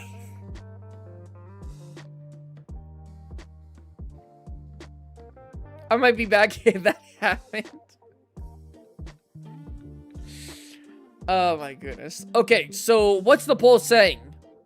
Between Gameth and Chameleos. Gameth is winning the poll with 19 votes. I'll let the vote go on for another minute. And they'll decide. I think Chameleos would also have a disadvantage because Chameleos is really curious and has probably never seen a Gameth before. He most likely hasn't seen a Gameth before. Chameleos doesn't seem to be the Elder Dragon to just venture into very cold regions.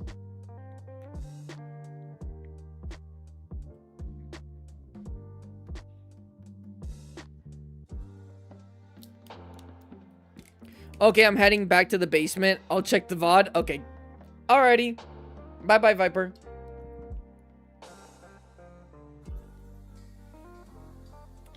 Oh, just to let you know, remember big animals have increased blood flow? I do know that.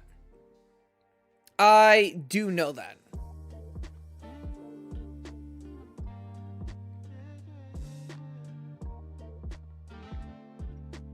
Oh, shit. What the fuck? Oh, I thought there was something on my thing.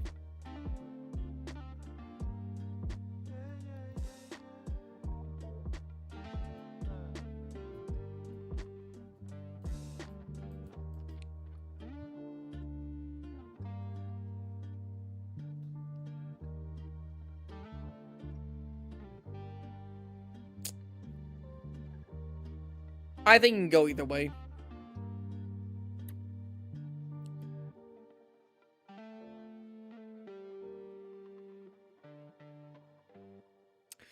I think it could go either way. I think this is one of those, I think it's one of those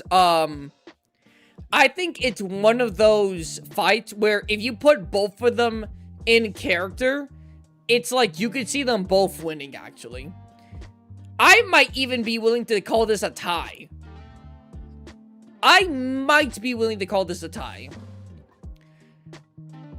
Because Chameleos being able to survive Gameth's hits and then realizing it shouldn't get close and then just pelting it with poison is within character. But then at the same time, Gameth being able to just, like, thug it out and just demolish Chameleos within a few good hits, it's also within character. I say character, I mean, they're animals, but you know what I mean. It depends on the individual. It really does. Firmly believe an Earthworm joins the fight in... Okay. Alright, well, that's the end of the poll. Gameth wins. Now, I do want to ask you guys. Do you want Gameth to just simply win? Or would you rather give them both a tie? And if I give them both a tie, I'll put 1 point into the loss for Chameleos and 1 point for a win for Chameleos, if that does happen.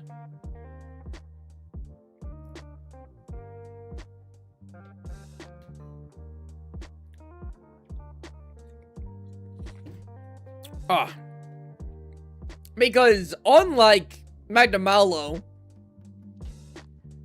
like, Gameth just has the ability to just end the fight really quickly. If Chameleos just kind of ends up being stupid. I can't say the same for Magnamalo. A tie? A tie? Alright, I'm willing to give it a tie. I'm willing to give it a tie. Never done this with any of them. I'm willing to give it a tie.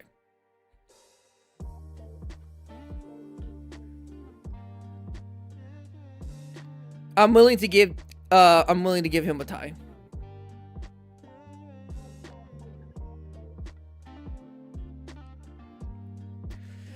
Alright, that finishes up Chameleos' part.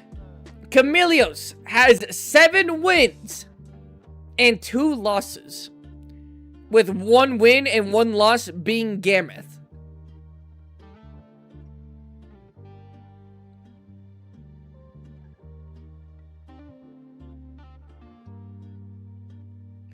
So, Teostra,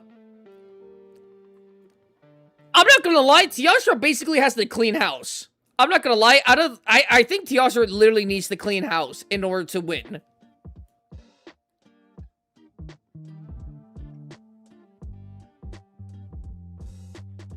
Alright, I'm gonna dip. However, I think that Teostra wins. Also, have an amazing day. Alright, thank you so much, Matt. Bye-bye. Everyone say bye to Matt. Thank you for stopping by. Spot, I have one quick question to ask. Even though you might get mad at me, but please, you might get mad at me, but please tell me why no Thunderlord Zinogre on the... Because Thunderlord Zinogre is like probably like the strongest monster we have on all of the list. And I think he just wins against probably everyone. So I don't want to put a monster on to make them fight if they're already just going to lose. Right? That's like saying, why didn't you just put Fatalis? Well, they're just going to lose. And so it would be like a, it wouldn't matter. Wait, so Kushala won't, and Chameleos and Teostra are considered for... Oh my god. So Kushala won, and Chameleos and Teostra are contesting for second place right now? Yes, OG, that is true. Kushala did win. Kushala won 5 out of 5. He won 5 out of 5. While Chameleos and Teostra won 4 out of 5, both of them. Why didn't you put Great Jaggy? Again, Great Jaggy would just simply win. I can't be doing that. Okay. Now for Teostra. Teostra versus Deviljho.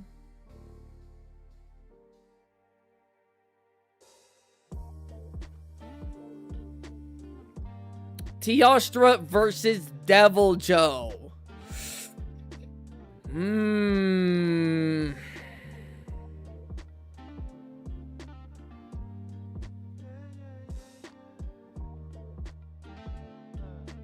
Finally, someone I know fighting. Okay.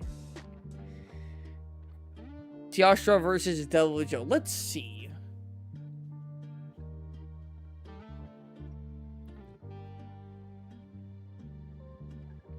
Would the flame aura be the flame mantle, aura, armor, whatever you want to call it? Will it be, or cloak? Would it be enough to deter Deviljho biting him?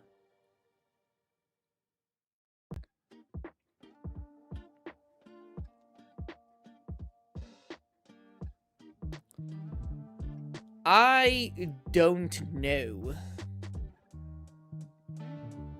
How does Teostra do against the dragon element? That is a good question.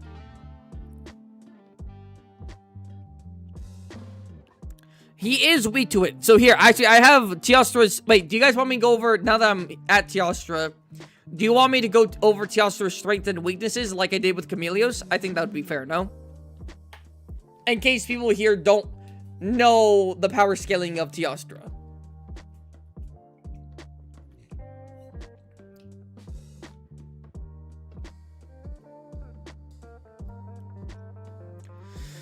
Would the Blast Aura be like Basil scales in terms of warding off Deviljho?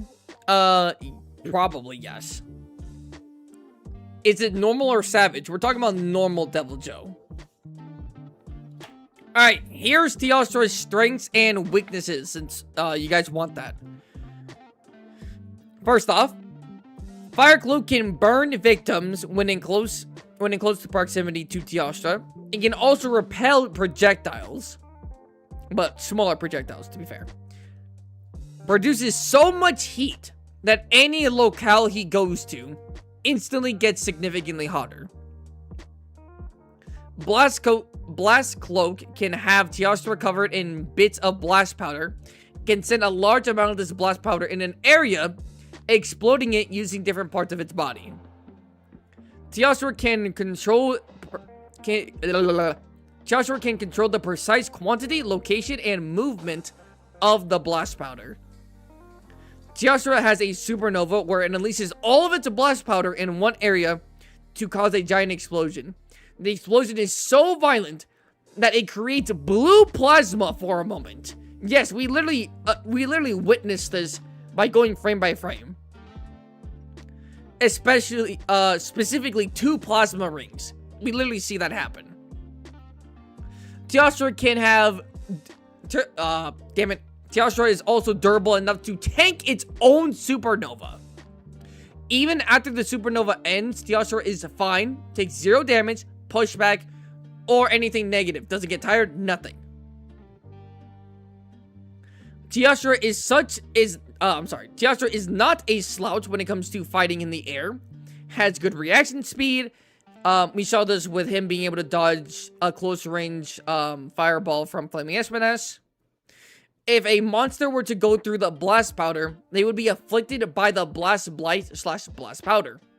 His fire breath can reach a large distance. We don't know the distance specifically. We just know it's pretty large distance. It's actually consistent in that. Weaknesses.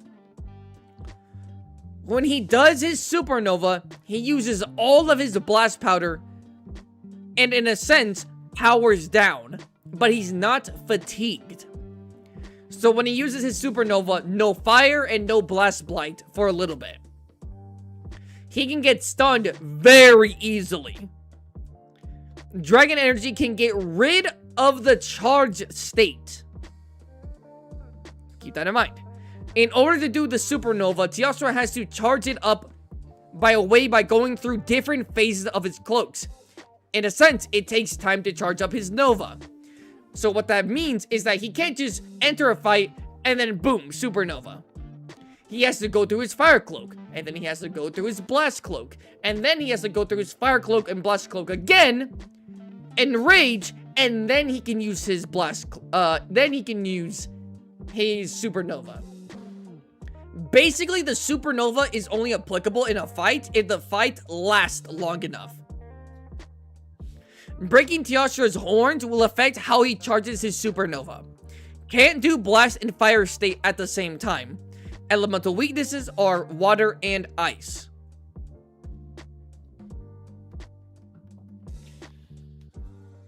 Alright.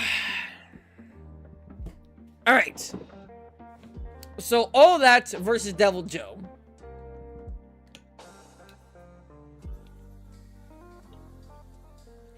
Mm.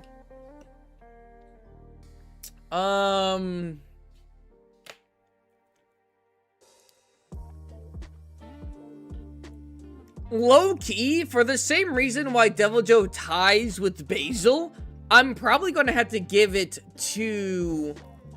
Teostra High Diff. I don't think this fight ends quickly. Well, you know what? To be fair, Deviljho using its Dragon Breath does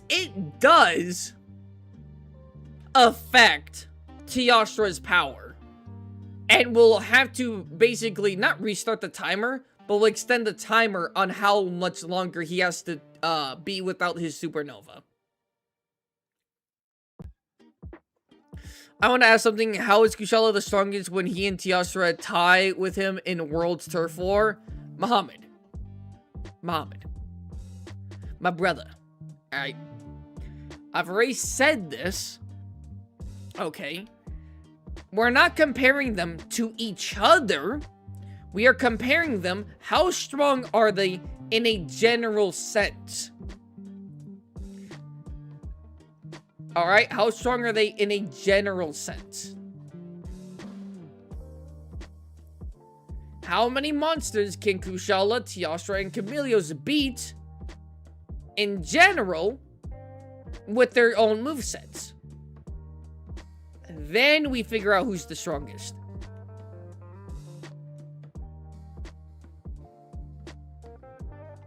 I thought you were talking in a fight? No. See, because again, Kushala, Teostra, and Chameleos have a rock, paper, scissors kind of relationship. So it's kind of redundant to say this monster beats that one. But then he also loses to this guy, who actually beats the guy he beat. It's no.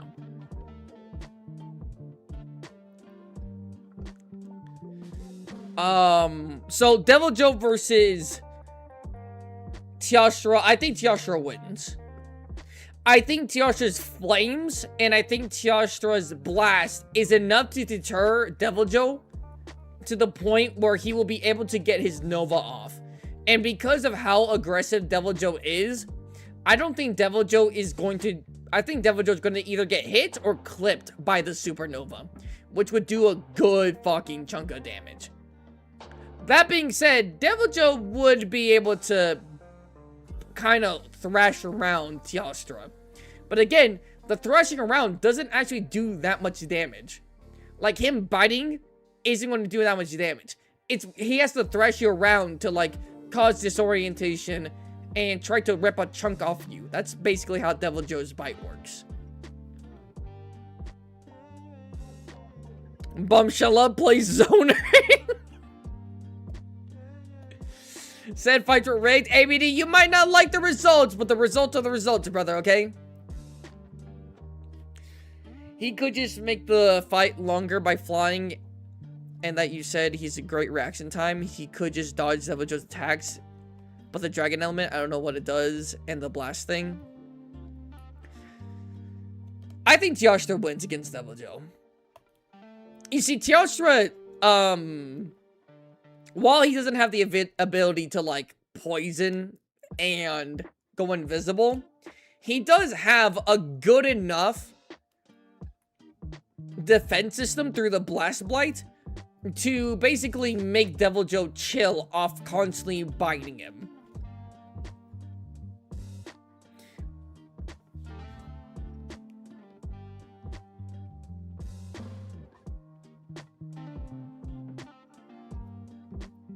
Oh, hello, Strange. Hey there, what did I miss? You missed, the fact that Kushala is unofficially, the strongest dragon out of the trio. If the Blast Lion wins, no doubt about it. If Teostra just keeps using his Blast Blight just right. If he's able to make Deviljho stop in his tracks. I mean, to be fair, on Deviljho, Teostra doesn't always use the Blast Blight. He doesn't always use the Blast Blight. Remember, he can't use the Blast Blight and the Fire Blight at the same time. It's two different modes.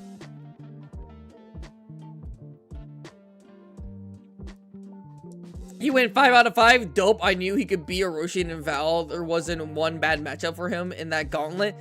Truthfully, there really wasn't. Brachydios was the only... Brechy was probably the hardest fight for him. So what you're saying is that Deviljho can do stuff, but it won't be a very fair fight? No, Deviljho can do stuff. Also, hello, Fish. I didn't say hi to you.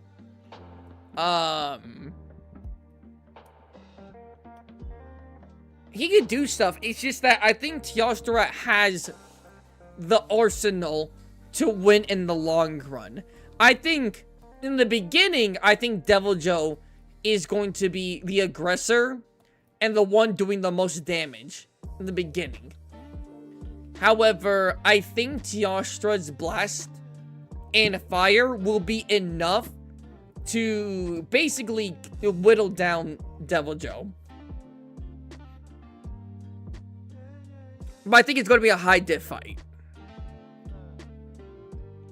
Did Deviljho have corrosion saliva or something like that, if I remember correctly? Yes, but it's not to the same... It's not... It's corrosive, but not like alien xenomorph corrosive, where like one drop gets on you and it just burns right through you. It's not the same. BRB. Okay, Manic. It's not the same. If that was the case, a bit of a different story then. But it's not really like that. It's not like stomach acid corrosive. It's not that. Alright, I'm gonna say Teostra wins against Deviljho. Yes or no? What do you guys think? Yes or no?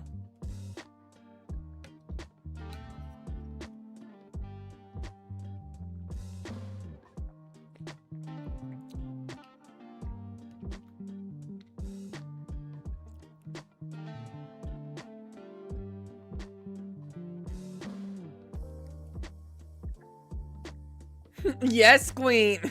You're funny. Yes, agree. Yes, okay. Teostra wins.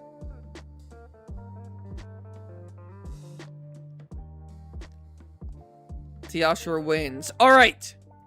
Next one. Magna Malo versus Teostra. Now, funny enough, we have this turf war in the game, so we will bring up the turf war. Let me bring up the turf war. We have this turf war in game.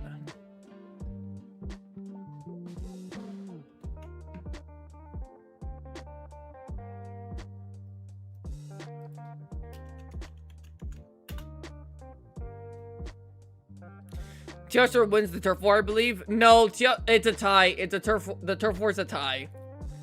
They both could either win or lose. It depends. It's random. Oh, whoops. Here, let me browser. Boy. Here we go.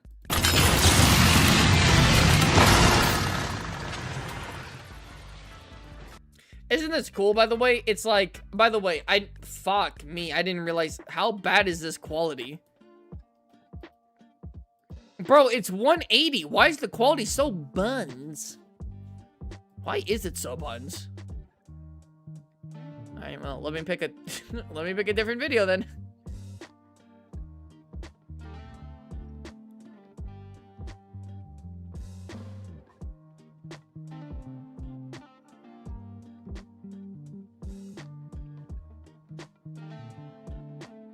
Okay. Okay, so I can't really find it. I can't really find I can't really find a good video of them. So we're just gonna have to kind of watch the scuff video. I'm sorry. I'm sorry.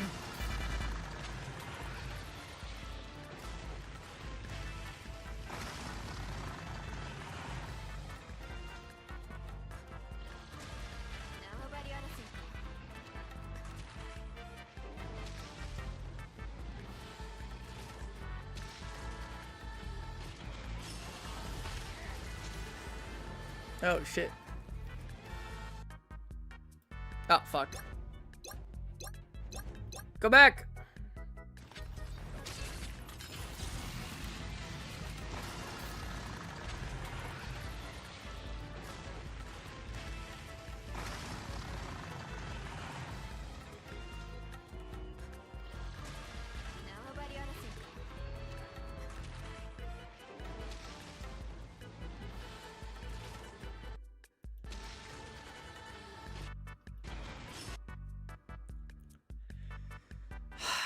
See, this is interesting because this is like in the air fight, which Teostra unironically is at a slight disadvantage because Magnum Mallow is just like hanging on to Teostra, weighing him down. We don't really see the end part. Well, the end part's random on who gets to be rideable. It's random, so the end part doesn't really matter.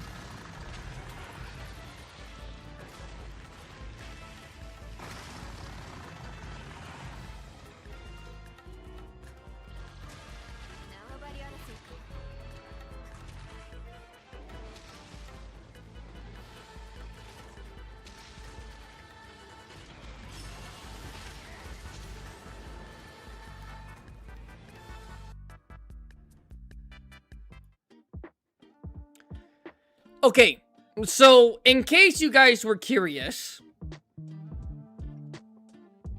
when it comes to Teostra versus Brachydios, we said that Teostra wins. The reason we said Teostra wins is because Brachydios couldn't do anything of significance against Teostra, while Teostra could do something significant to Brachydios, which is its ultimate supernova move, which is way more powerful than anything Brachydios was able to produce on his own. And Teostra could fly. Now, here's the funny part. Low-key, Magnum Mallow also does what Teostra does. So, Teostra being able to fly doesn't matter. He can literally use his Blast Blight to fly into the air and attack him, as we saw with the Turf War. Big Giant Explosion, while I really do think that the Supernova is stronger than anything Magnum Mallow has produced in terms of potency, Magnum Mallow does still do big boy explosions, like massive explosions in a large area, and it has to be able to eat its own explosions.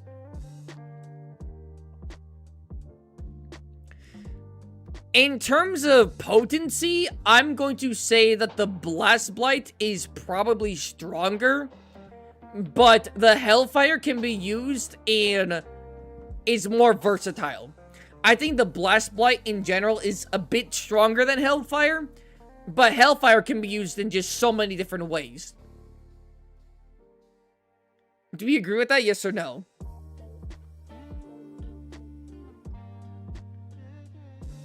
We didn't reach a conclusion last time? With what? A conclusion with what?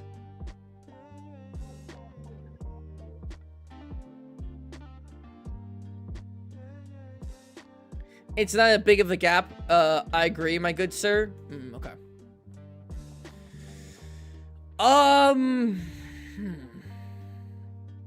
Elder Trio, which is the one's the weakest? I don't know. That's what we're figuring out currently right now, Camo.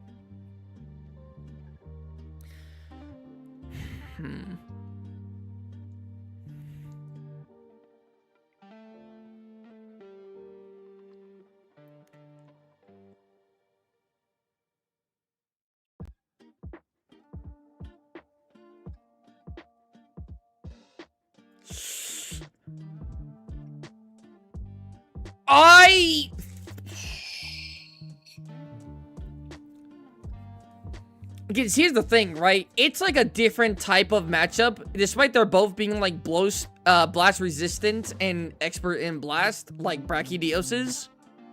So like Brachy and Magnum Mallow are similar in that aspect.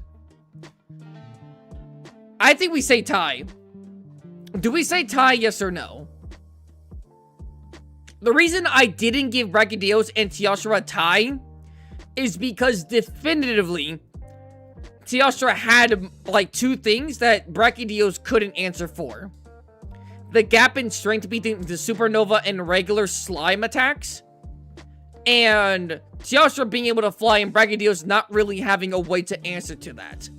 Magnamallow has both those things, has a way to answer against a monster flying, and while the supernova is stronger than anything Magnamallow has produced, it's not as big of a gap in terms of power as Brachydios's. Fuck nah.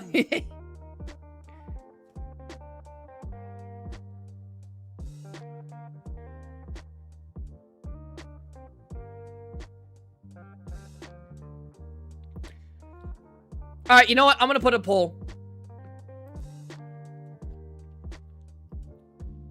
This time, whoever wins on this poll, I'm gonna say wins.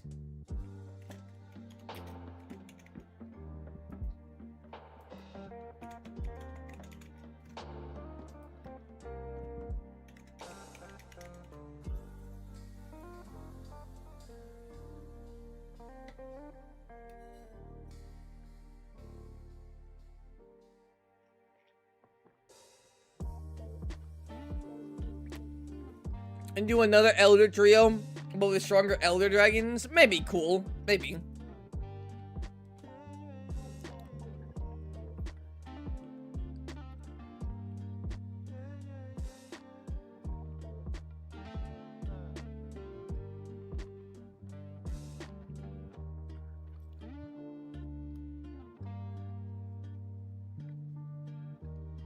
Actually, it is kind of tough. Who the fuck voted for Magnet?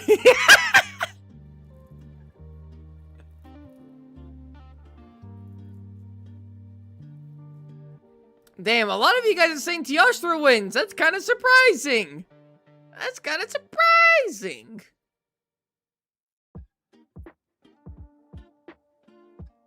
We also got to factor in intelligence. Well, that's kind of hard to factor for both of them. You could say that Magnamallow is more combat competent because of how many different types of monster he has to go and fight. He fights monsters like Zinogre, Almudron, Rathalos, other elders. His list of monsters he's always in different monsters he has to get into tussles with is probably way more than like even Elder Dragons in general.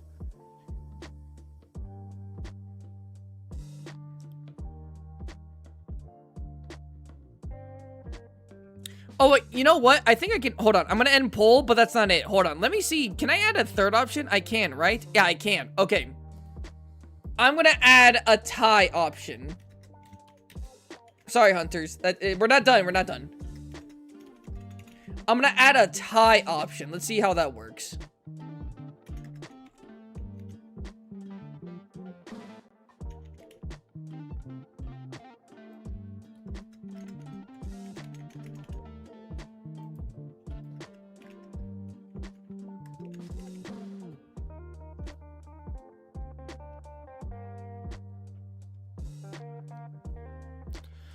Can you do a video of Abyssal Legicris if you can, please? Oh, excuse me. If you can, please. If you can. Because I think it's a bit overlooked. Fish, I didn't do a video on it, but I did an entire stream. Here, I can show you. We did a whole live stream. Like a topic like today, we did that for here. Look. We did Abyssal Legicris versus Nakarkos. Almost 8 hours of content right here.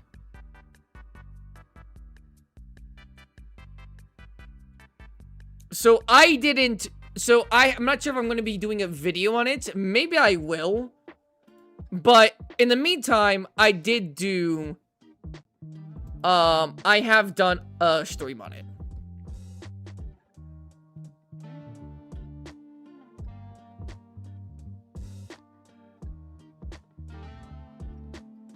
My man is desperate for a tie.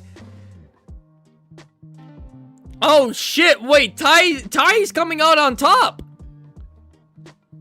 Ty is coming out on top.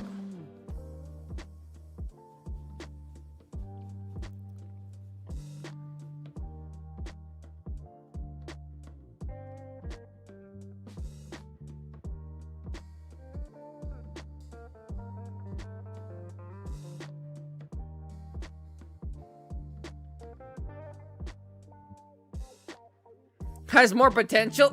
Say that again. My bad, dog, but the question popped up.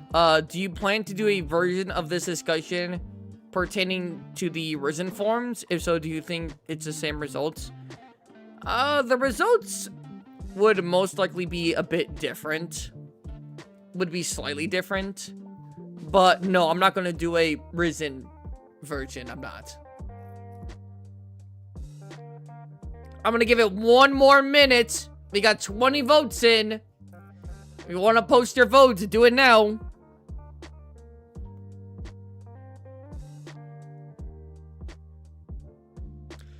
Bro, not going to lie. Teostra is never going to lose a fight against Magnum Mallow. Well, be 5 out of 10. I can see Magnum Mallow winning 5 out of 10 fights against Teostra, to be real with you. Well, then, okay, well, then it's a 50-50. If you say Teostra is never going to lose a fight, and then immediately go, well, it's about 50-50. That means Teostra fucking loses the fight 50% of the time, brother.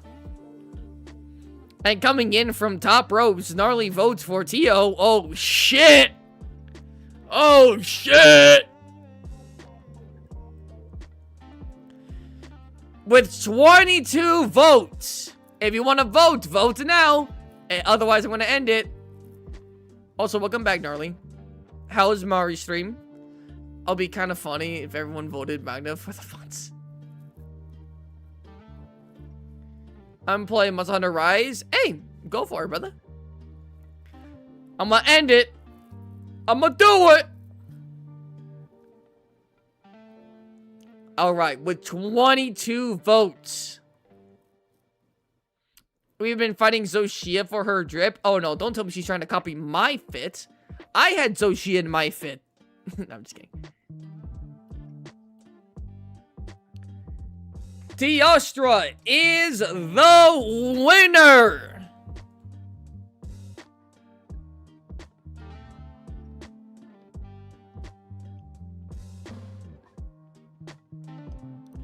It's a bit fast, but I don't know how it could be. Yeah.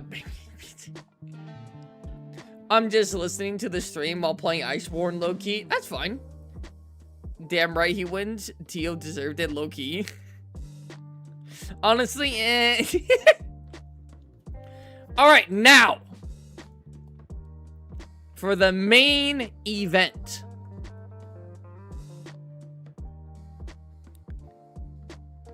Teostra versus Gammoth. Anyways, I leave again, just so you know, I have you on my TV, Mari on my phone. Hey, as it should be. Be watching us both at the same time. Hell yeah, brother. Thank you for coming in, Gnarly.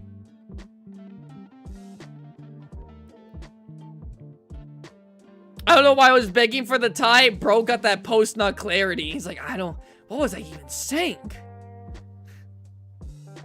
I'm gonna hunt Magmello. Alright, go for it. Teostra versus Gammoth.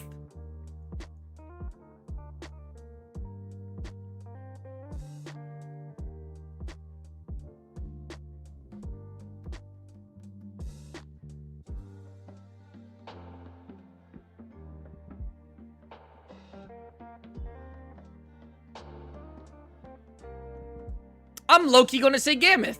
I'm low-key gonna say Gammoth. She's vulnerable to fire. She is.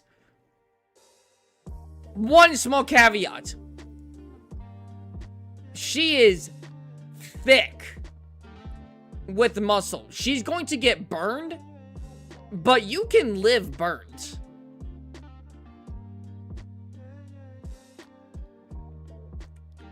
Unlike Camilleos, who might not try to go in for frontal confrontation, Teostra will. Out of the three, Teostra is the one who's most, like, physically and, like, as a fight, confrontational. The biggest Gameth glazer in the world right here, guys.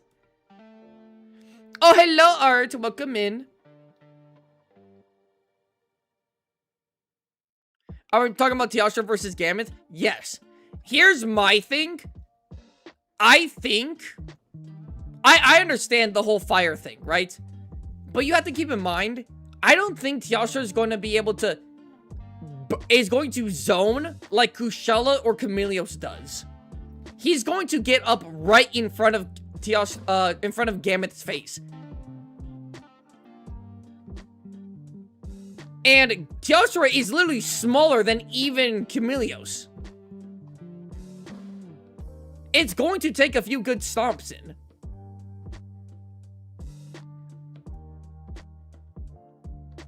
And I know, I understand, it's like, but she's going to be on fire. You need to realize that when a monster hates you, and if a monster just says, I don't care, you're dying, they don't care, they're in pain. Again, these two are fighting each other to kill each other.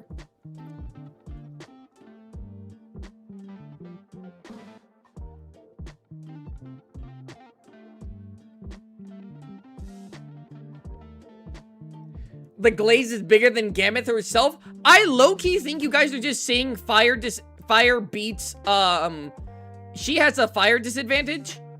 So then so she loses. I think you guys are just saying it like that. And I just think you guys should see it differently. That is, of course, a big part of it. Like, if Teostra just was in the air and just started spewing fire non-stop, yes, obviously. But Teostra is the most frontal confrontational monster out of the three. If we said, hey, it would take like 2 good like hits from Gameth to immediately swing the other way for someone like Chameleos, who we even said, hey, Chameleos might not even get hit because he might not try to go there. Teostra is smaller and weaker than Chameleos and is way more incentivized to be right in front of Gameth.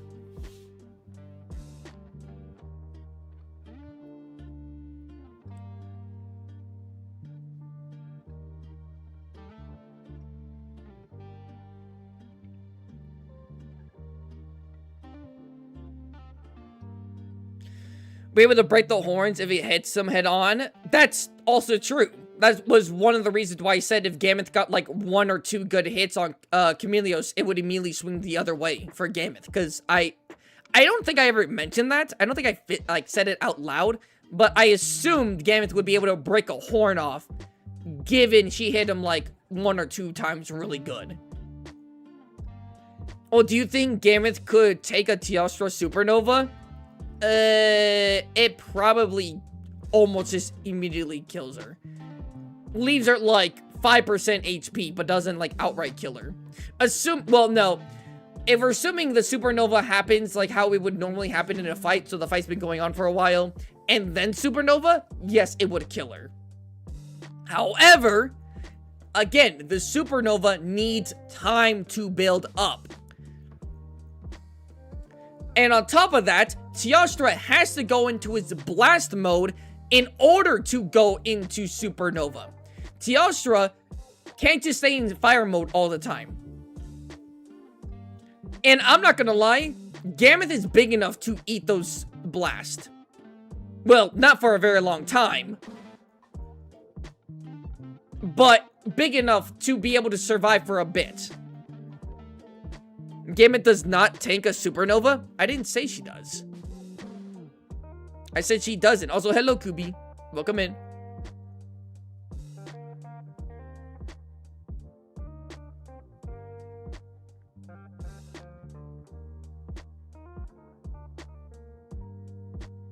I would say that Teostra is tankier than Chameleos.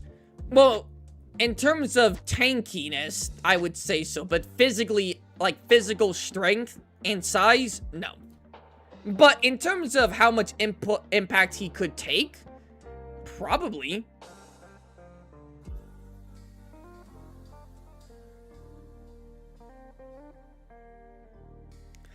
The problem with Gameth is that she's really slow, and she's a big girl. Tio was fighting Kushala, and he's really fast. Again, okay, that's true. That is true. Everything you said was true. However, the issues with people fighting Gameth is that you need to go to Gameth to fight her.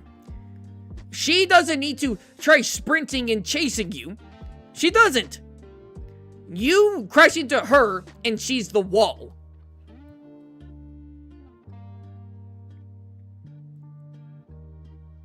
We ever do a video on which of the Wild's Apex is the strongest? It's just Jhin. Overall, Jhin is just probably the strongest.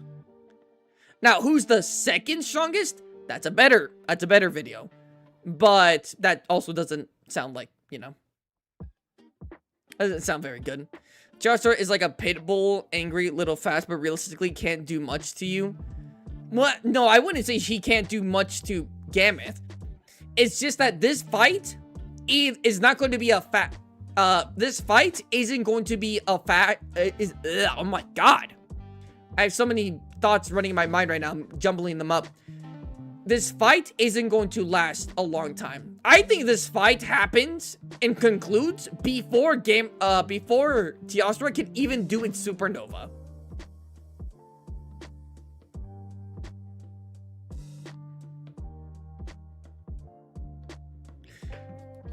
Okay, hold on. Let me bring this up.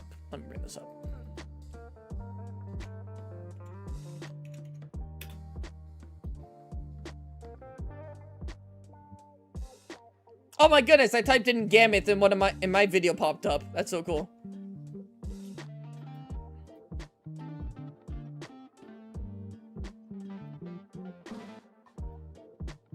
Here, I'll put some Gameth gameplay in the background for you.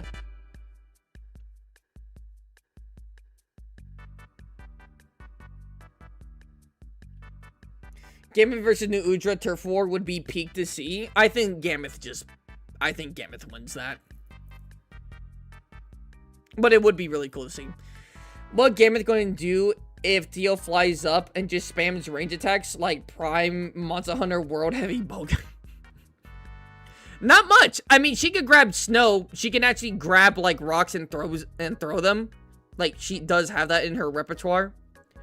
But what do you call it? You see, that's just you plugging in the controller at that point. I like to take in like realistically how would the monster like react and do something. And Teostra doesn't just spam in the air. Teostra would probably shoot fire down, but he wouldn't spam it. It's just not in character for someone like Teostra. Kushala, maybe. Chameleos, maybe. Teostra, no. Teostra would do it one time. But my phone has regressed into a potato. I must go. Okay, bye, Average.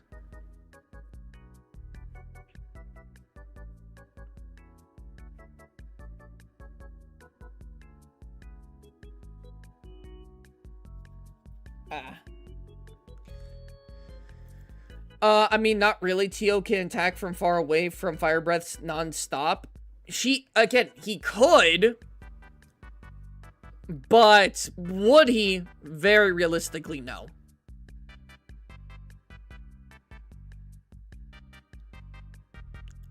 That's like saying, well, you know, Raidou could just, like, get hit with lightning and then, like, you know, never interact with you ever and just keep on shooting you with, like, lightning.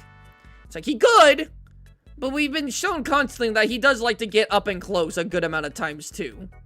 So to say that he would just zone using all the time is disingenuous.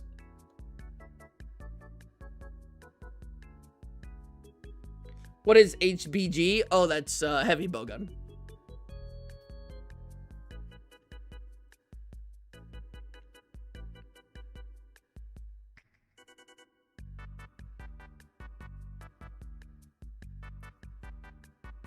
Again, it's like every, like, move, like, with the trunk, with its front feet, with its back legs, like, everything Gammoth does just it breaks the ground underneath it.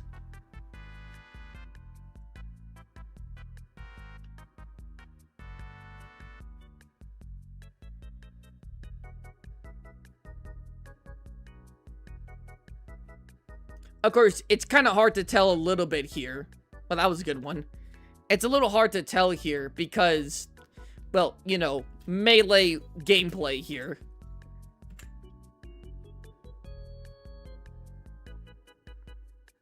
You can do Fated 4 versus Forbidden 4. The issue with that is that Misune and Uthduna already have a turf war, and it's pretty clear Uthduna just wins.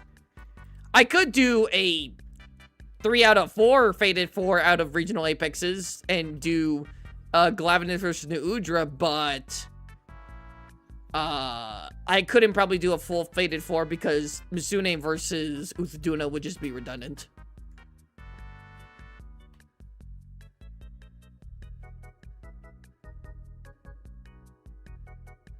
Who do you think would win in a fight, the Fated 4 or the 3 Lords? Oh, the Fated 4 or the 3 Lords. The 3 Lords. Oh, I'm getting a phone call. Give me a second.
Alright, gotta go BRB in like 30 minutes. Okay, Kubi.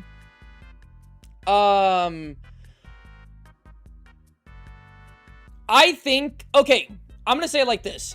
Yes, if Teostra just decided, you know what, I'm never touching the ground, I'm gonna stay high in the air, and I'm just gonna blast you with fire, and that's all I'm gonna do all fight. Yes, Teostra wins. But in a realistic confrontation between the two, as realistic as Gammoth encountering a Teostra would be, Teostra would get in way more up and close and personal than just spamming its fire. And if that's the case, I'm sorry, despite using fire, again, when he's using fire mode, we're not even considering blast mode here, and how that would be less effective against Gammoth. But in that case, Gammoth does have the edge unironically. Up and close and personal, like face to face, Gammoth has the edge.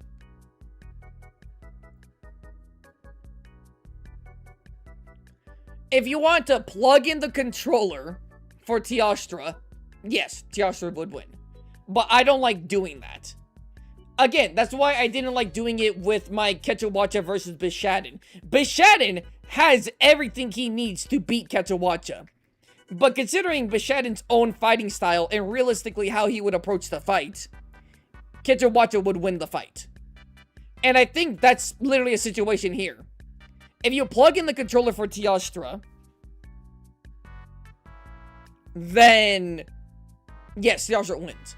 But I think if you're putting this in a realistic sense where they both fight each other, and we just assume right away that, like, Teostra's horns don't get broken by the absolute size and strength of this beast. I mean, look at this. And that, like, it takes time for the supernova to happen. And considering fucking Gammoth can pick up a Tigrex, no sweat. Again, literally look at that. Look at this. Look at this right here. You're telling me, nah, Teostra just wouldn't feel a thing. You're looking at me and you're looking at this, and you're like, nah, just what? There's nothing there. Prefer going off the monster's overall personality and fighting style? Just because it can win doesn't mean it will? Yes, just because it can win doesn't mean it will. That's the whole point of what we're doing here. A lot of the fights that we were saying with Kushala, Teostra, and Chameleos, the fight could go either way. Like when it comes to Rajang, Brachydios, New Ujiro, Roshikirin, Valhazak, Devil Joe, Magnamalo, Gamut. A lot of these fights could go in a different way, given the fact, like, certain variables are like factored in. Like, certain things happen that we didn't think about, or the fight starts a different way in terrain and all that stuff. I'm giving both monsters the benefit of the doubt here. And that's who I'm seeing would win in that case scenario, if we give both of them the benefit of the doubt. Right? If I say that if I give Teostra the benefit of the doubt and say in the fights, he'll probably, like, start it off by, like, being above Gammoth and spewing fire onto Gammoth and then closing in on him, or closing in on her, because Gammoth's a girl. That's the benefit of the doubt. I think it's within Teostra's, like, what we've seen from Teostra to start the fight shooting fire at Gammoth. That makes sense. However, it's not it would be kind of just glazing at that point to say Teostra would only do that. That's all Teostra does. That's just all Teostra does. That'd be glazing.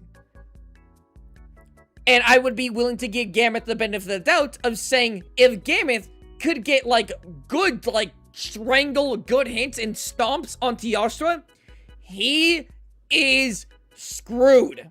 In the sense of he's not immediately dying, but, like, the fight immediately goes in Gammoth's favor.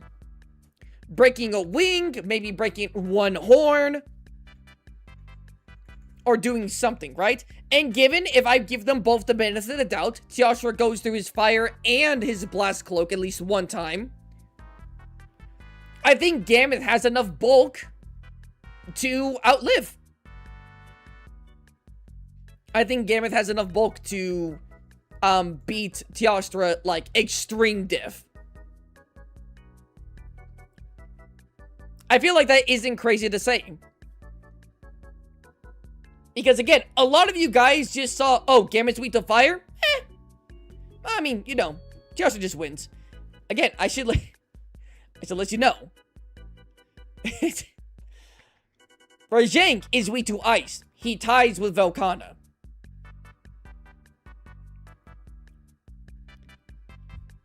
Basil is not weak to fire. He still gets burned by Silver Rathalos. Teostra can tank its own supernova. It gets defeated by Flaming Espinas. Elemental weaknesses are not the end-all be-all, unless they extremely inhibit the other monster's ability to fight. In the sense of, like, Valhazak.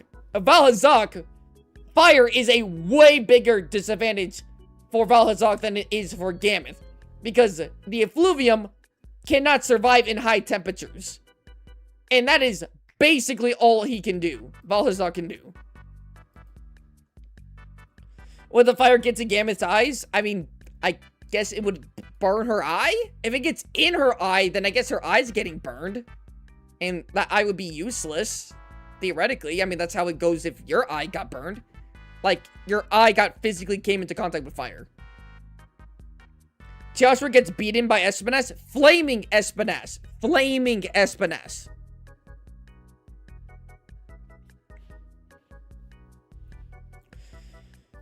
I mean, if Tigrex can get hit from Gameth and not die, Teal can take way more hit. He will get close, if not in his favor. Tigrex didn't die because Gameth just slammed him down. Gameth did not stomp on Tigrex one time.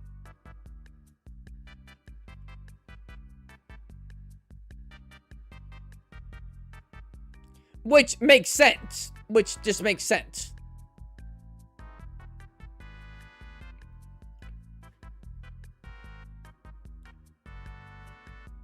But again, we know that Tigrex just can't hang with Gameth. So just saying that, well, he survived. It's like, yeah, he survived getting tossed one time. Congratulations. Bye, guys. I'm gonna watch your other vids. Hey, I appreciate that, Mimic. I appreciate that, Mimic. You take care. Man to the people. I mean, we never saw it get defeated by Flaming Espinas, though. Oh my fucking... That is true. That is true. We never saw the body. We never saw the thing. However, we went frame by frame when we were exploring this with, going over Espinas's... Teostra's strength and weaknesses. When we were first going over this in the first stream. That... Teostra didn't just, eat that. We went frame by frame for 10 minutes seeing where Teostra was and seeing that in the smoke, Teostra was no longer there. At least in the same location where he got hit, Teostra was no longer there. Now, did Teostra die? I don't think Teostra died. I think Teostra just got put on its fucking ass. And that shit really hurt.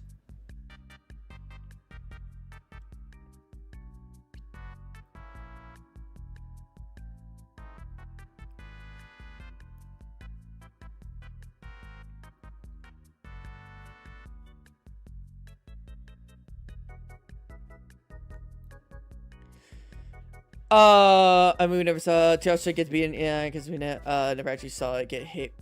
Because we never saw it got hit by the blast? No? Oh, you guys just... Okay, you guys just maybe just don't remember the Teostra thing. Which is fair. That's actually completely fair to say.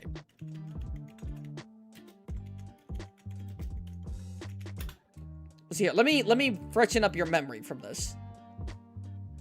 Yes, but let me answer you this. Yes, Teostra did get hit by it. Bye, guys. Oh, wait, you already said bye. I'm sorry, I regret that.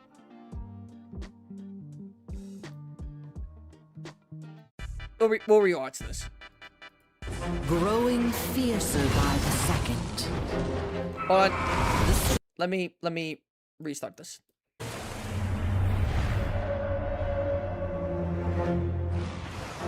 As the battle Hello, Boone. escalates, growing fiercer by the second. The struggle comes to an end, and the conqueror to be proclaimed. But both sides hold on to their courage. Who is the victor here? For one of them has been storing a trick up its sleeve, and it may strike a decisive blow when least expected. You see, that's what makes it may strike a decisive blow when least expected. I thought it said it will strike a decisive blow. However, it made to strike a decisive blow is assuming it hit, which it did. My trip's looking splendid. Hey, that's really good to hear. Tio spams fire here. I don't... See, this is why I get... It's fine. No. It's fine. Things like... tank, things like speed blitz, things like spam. A lot of these phrases get just overused and are desaturated. Or overly saturated at this point. He spammed fire. Oh, yeah, okay. The victor here. For one of them has been storing a trick up its sleeve, and it may strike a decisive blow. That's just like a normal, like Teostra does that to you in game. It's a move that Teostra does. He doesn't spam it. It's just a normal move he does. He does it one time. Now, if Flaming Espinas went to the air and then he did it again, I'd be willing to say, that's spam. When least expected.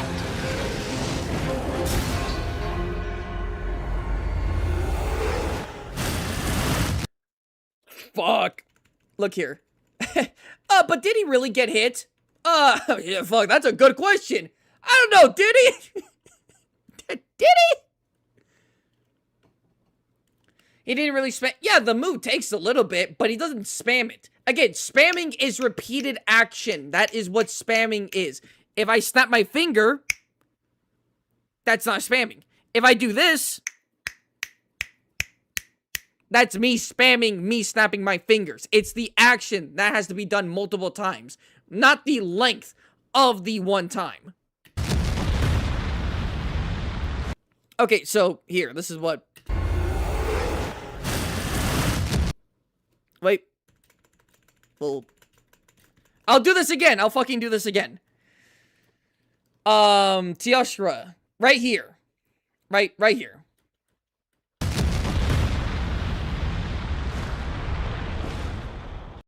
Right there. You can see the back part. Right here. Teostra is no longer there. Or at least the wing is no longer there. The wingtip, none of that's there. And considering if Teostra was still flapping its wings, this smoke, the cloud here, would dissipate. Teostra got hit. Teostra was taken down by the hit. Now, killed? Defeated? That's to be determined. We don't know. But, got hit by the attack. And is no longer in the air because he got hit by the attack. Yes. Again, look at this. Hold on. Let me, real quick. I gotta pause it right in the right moment. Here. The attack hits the ground. The attack hits the air. But the attack is so strong that even crumples of rock... Crumples? What the fuck is that word? Debris from the floor gets kicked up because it got hit by the blast.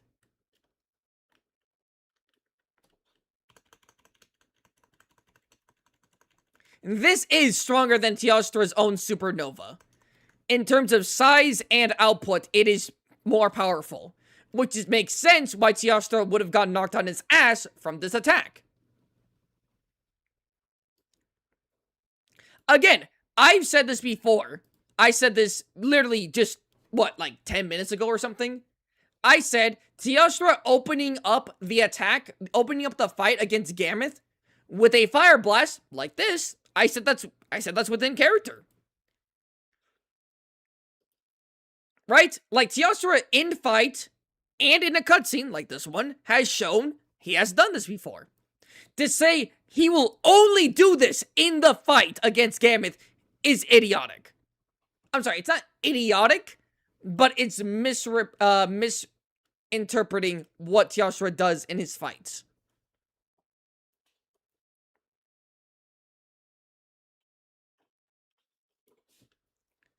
So, again, if I give the benefit of the doubt to Teostra and Gammoth, Teostra starts the fight blasting Gammoth, and then goes in for a melee attack. right? That's me giving the benefit of the doubt to Teostra. My benefit of the doubt for Gameth is that because it's so he's so frontal and confrontational, that Gameth will be able to get one very solid devastating hit on Teostra. Either breaking a wing, a horn, maybe just one horn, or internal bruising or something. Now, would it define the fight from there? Not really. No. But I think that's how the fight would go. Teostra isn't that much of a bum. No, he's not. Teostra really in terms of, see, the Dragon Trio, from when I've been analyzing them, all of them have pros and cons with how they fight. So here's the thing, right? In terms of lethality of each weapon, wind, fire and blast, and poison, Camilius's poison is the most devastating weapon. Just pound for pound, it's the most devastating weapon. Who is the best in terms of frontal confrontation and physical fighting style? It's Teostra. Who has the best aerial movement and flies the best? That's Kushala. Who's the biggest and physically strongest? That's Camilios. Who has the best mantle? It depends on situation, but Camilios doesn't have a mantle, so he doesn't have that. Each one of them does something the others don't do as well. Again, this is why they're really good at rock, paper, scissors as a trio. However, we need to consider how they would do against other monsters. Like Flaming Espinas.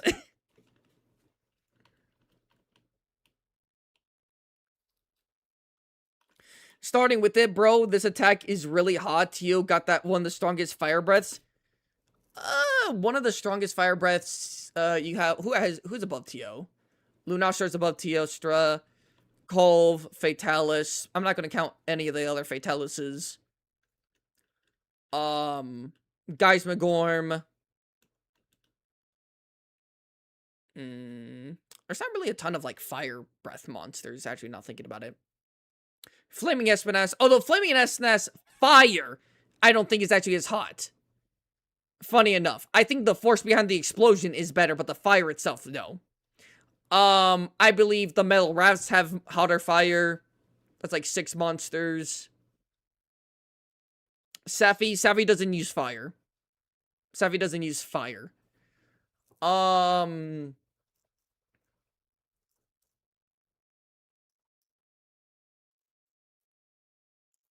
Yeah, like 6. Yeah, he's up there. Well, yeah, he's up there. He's an Elder Dragon. But I wouldn't even count him as, like, top 5. In terms of the series. In terms of the series, not even top 5. But yes, that is to say that the fire is still very devastating.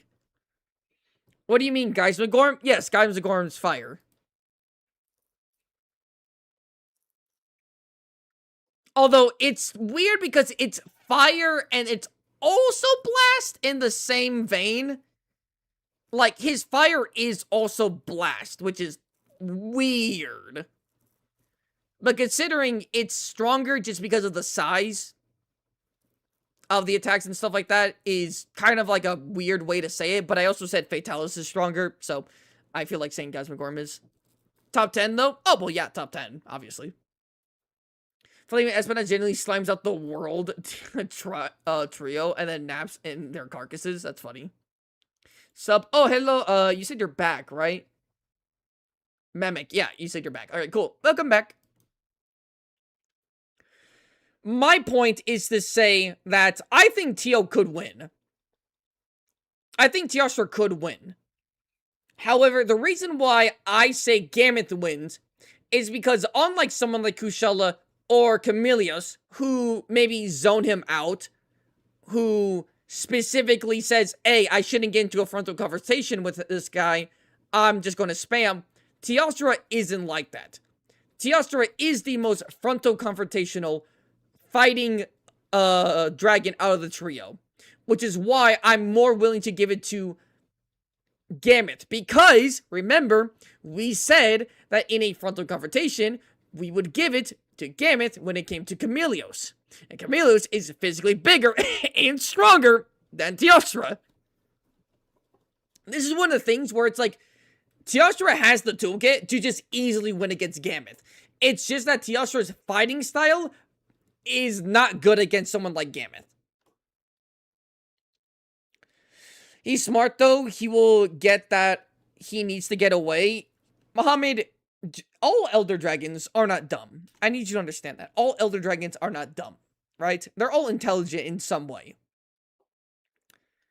But I need you to know that every single Elder Dragon, in some degree, is very prideful.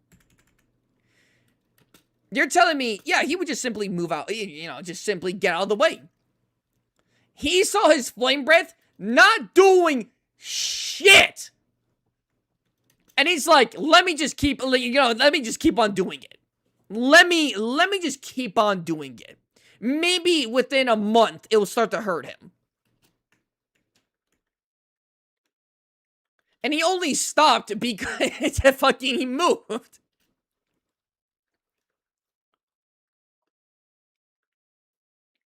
And funny enough, despite this fireball, which is weird, because see this? He actually thought he could probably tank this, because earlier in this, he moves out of the way. Joshua moves out of the way. Bam! Right here. Moves out of the way. We know he's fast enough to move out of the way here. But did he move out of the way here? No, the fuck he didn't! These are not anime characters. They're animals. They are prone to fuck up. That is why I'm saying I'm giving it to... I would be more willing to give it to Gameth. Because Teostra... Again, plug in the controller. I give it to Teostra. Like 9 out of 10 times. Plug in the controller, give it to Teostra. Realistically, because of their fighting styles, I'm giving it to Gameth. Extreme diff, though. Like, a very extreme diff. I should clarify that. Like, Gameth probably couldn't move after the fight. You think Neudra could be Chameleos? We actually had that discussion, Cubius, I say Kubi, I'm sorry, Kubi, we had the discussion, and we said that Chameleos would win.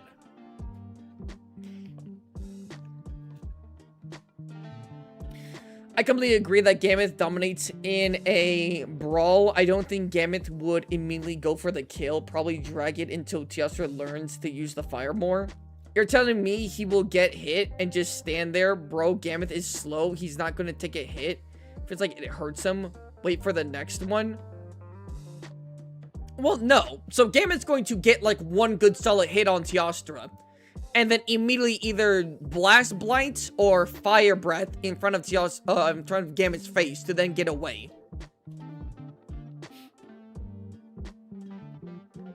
That will most likely happen. Yeah, he's not just going to stand there and just keep on being beat up, but he's going to get hit. And to be fair, Gameth does have an answer to Teostra flying in the way of literally just throwing shit at Teostra. Gameth actually has like a decently solid like throw. And considering the force at which Gameth throws it too, I mean, there's literally, hold on. Oh my god, I have to just rewatch on my thing. But literally, like, you can see the air moving like past what Gameth throws like projectiles and shit. Gameth got a good arm, or a good trunk in a way. I give it Gameth. I give Gameth the win. Extreme diff. What do we think? I'm willing to poll this. I'm willing to poll this. I just don't want the fight to basically boil to, Teostra uses fire, and Gameth weak to fire. Oh, Gameth lose. Gameth lose. I don't want the fight to be boiled down to that. I just don't want that.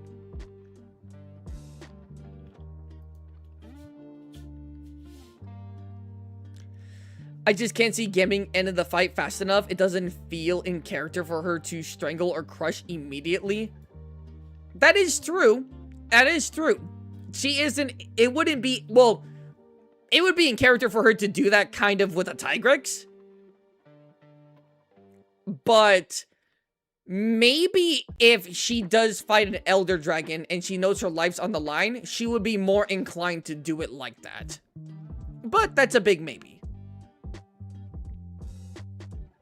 Like, if you were to try and fight off a bear, are you just gonna, like, slap fight it and go, no, get away from me? Or are you gonna put all your might into it because you're like, yeah, this bear's way stronger than me, and I need to take this fight seriously, or I'm just going to die?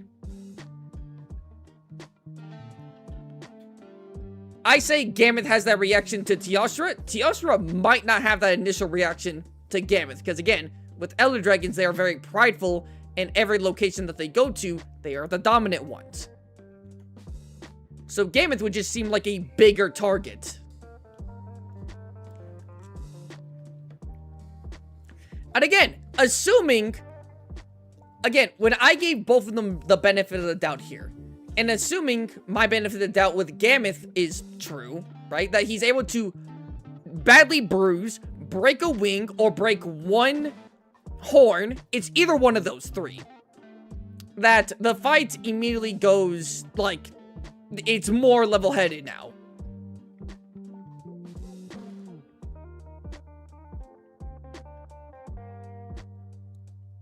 Bro, the rocks, wait, hold on. Let me read everyone else's. Gammoth probably couldn't use its ice attacks to enforce its body since Teostra heats up the area around it. No, the snow and ice and all that stuff, in terms of armor, that's just not gonna be applicable in this fight, unfortunately. Or even if you wanted to say so, it would melt within, like, milliseconds of Teostra's fire breath hitting it. I just can't see Gammoth ending the fight fast enough. It doesn't feel... Oh, yeah, I regret that. To be honest, I thought Teostra was stronger than Chameleos. It's... No, physically stronger, no. It's just like Chameleos is like a goofy little guy. Chameleos is just a goofy guy. So you think of him as weak, but he's actually not at all. It's a close one. Gammoth needs to get one good hit, then it wins. But if Gammoth doesn't get a good proper hit in a few moments of the fight, it loses. Gammoth would know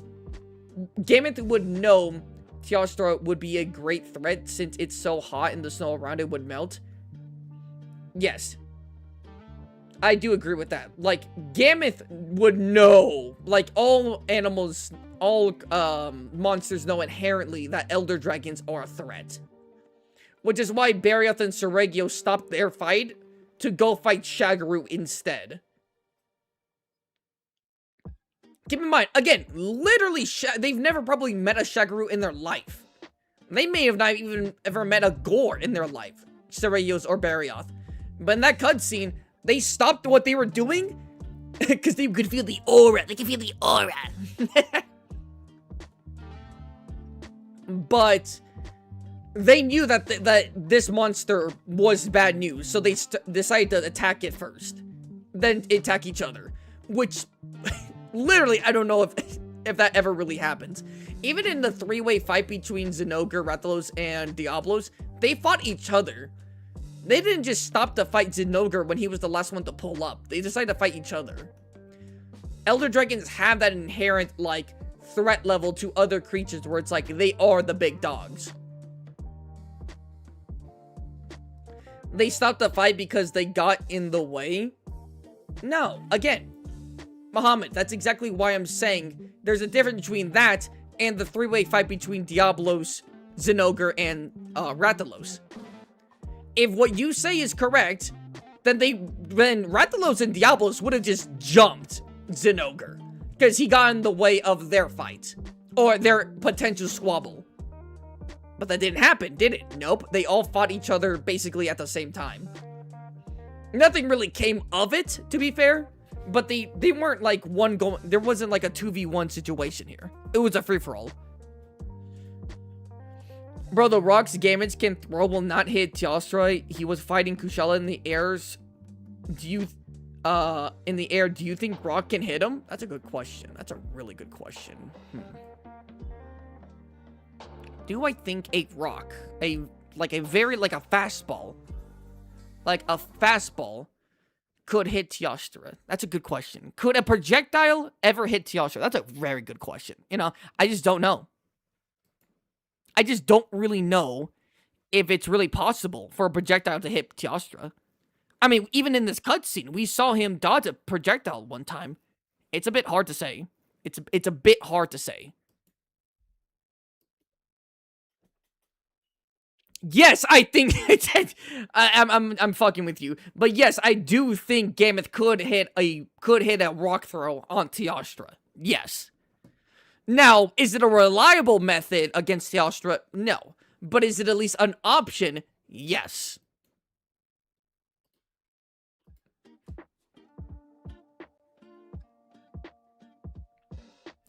I think Teostra would see Gameth the same way a lion sees an elephant. Lions are very inclined to fight head on, but they know to avoid at all costs against an elephant. Again, I understand the logic there, Strange, but this is an Elder Dragon. In every environment, an Elder Dragon is inherently top dog. Most of the time, give or take certain exceptions. Give or take certain exceptions. But, when it comes to Gameth, Teostra might just see it more as a big monster in its way, rather than a genuine threat. Ahem, Rajang, Kieran Rajang, ahem.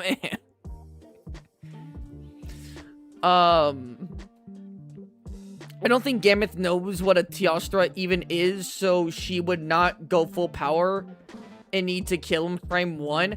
Again, that's decent logic there. However, every non-Elder Dragon monster inherently knows how powerful an Elder Dragon is. It's like a weird sense for them. And considering, again, considering I give Teostra the benefit of the doubt and say that Teostra starts the fight using its fire move, right, to start the fight off, Gameth will immediately know that shit really hurts. I can't let him do that shit again. Couple that, plus the fact that it's an Elder Dragon, and the surrounding snow or area is being heated up and stuff, Gameth will know the danger.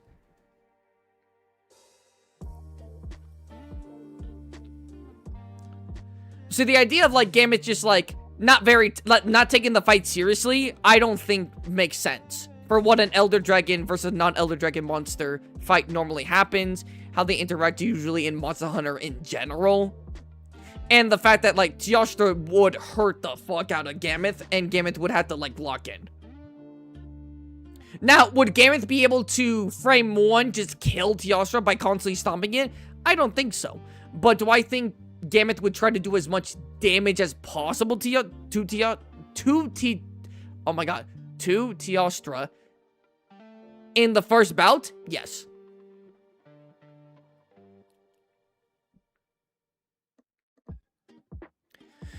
Yeah, but she'd be scared or frightened since it's so damn hot. They stopped the fight because he was getting... Oh, I already read that. Whoops. What I missed? We're just talking about Gameth versus... we're talking about the final fight. Gameth versus Teostra. Not a serious question, but if Gameth just straight up gets heat stroke from Teostra causing a heat wave, yes. Unironically, Gameth could get a heat stroke. Like, let's say, because the thing with Teostra is that any environment it goes to, the temperature drastically rises. If let's say there was a Teostra in the area, and was just melting snow in a large radius of itself, and Gameth was in there, and Gameth stood in that radius for long enough, it would unironically most likely get a heat stroke. But in a confrontation like this, that would probably last like 3 minutes tops, a heat stroke just isn't going to be the case. The burning and the blast is more of a pressing issue for Gameth. I still think Teostra wins 7 out of 10 or 6 out of 10 times. I think that's kind of fair. I think that's like a fine take. Right? Considering, again, Teostra does have the toolkit to win against Gameth. My issue is that Teostra's fighting style and Gambit's brute strength and, like, tankiness might give it an edge. Because, again, if... Let's say he breaks... Okay, let's say this, right? Let's say there's internal damaging. That could affect the way he uses his fire breath. Let's say Gambit was able to break a wing. That would be able to compromise his flying capabilities, which means he couldn't spray Gambit as much with the fire breath and without having to risk getting hit too. And or breaking the horn. That damages how he controls his fire and blast ailment. His fire element and blast ailment. Like, Teostra's not... Like, Teostra getting hurt doesn't just, like, make him go, ow. It significantly changes the outcome of the fight. Because he's fighting Gammoth. If we were talking about Barioth, probably not. If we were talking about even Orochi Kirin, which we unironically did talk about, no.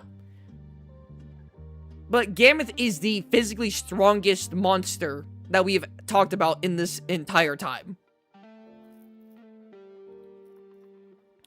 I can see Teostra having a higher win rate than Gammoth. For Gammoth, I could see it being an extreme fight for the win. I think that's fair. I think Gammoth could win.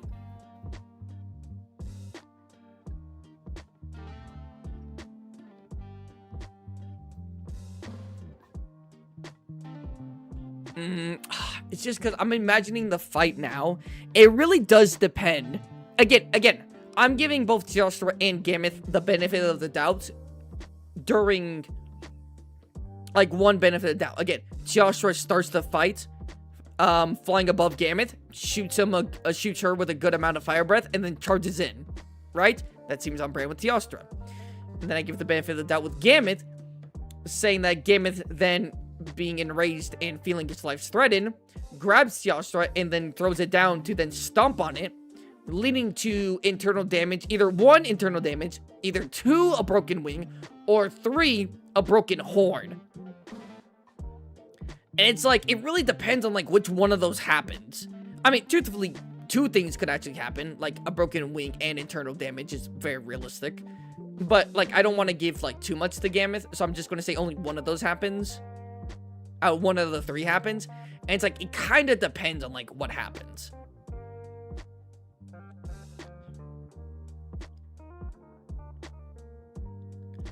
And I also should remind you guys that whenever monsters fight each other, they move completely different than to how they fight us. Like, I'm not gonna lie. When monsters fight each other, it's crazy. It's like, damn, I didn't know you could move like that.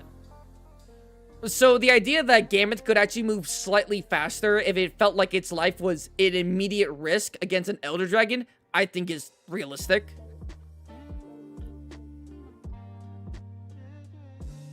Who do you have stronger than Gammoth physically? Oh, well, okay, there's a ton of monsters who are stronger physically. In terms of non-Elder Dragon monsters, pound for pound, Atakal and Gammoth. In terms of pound for pound, like strength to size and weight ratio, it would have to go to them. But the Wyvern Gods, so Cantor Eucanlos.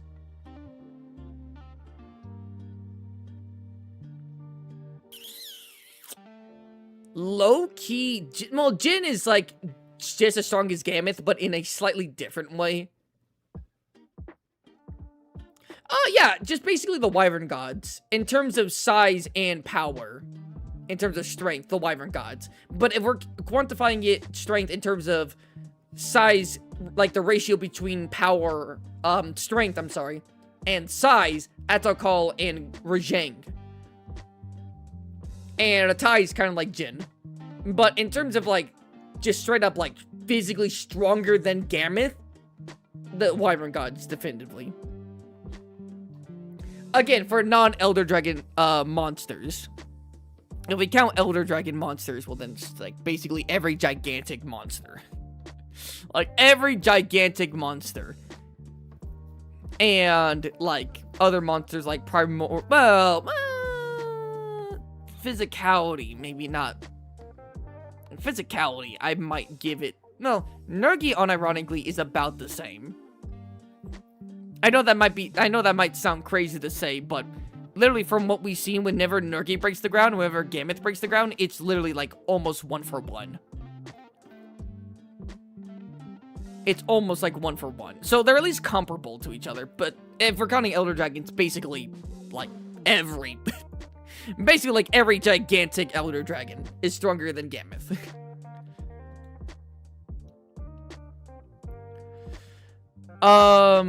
Still on Gameth. I thought this was a 10-minute discussion, no longer. I didn't want it to be, but then people, like, I literally, hold on. I don't think I can scroll up because I think it's already been, like, too long for that to have happened.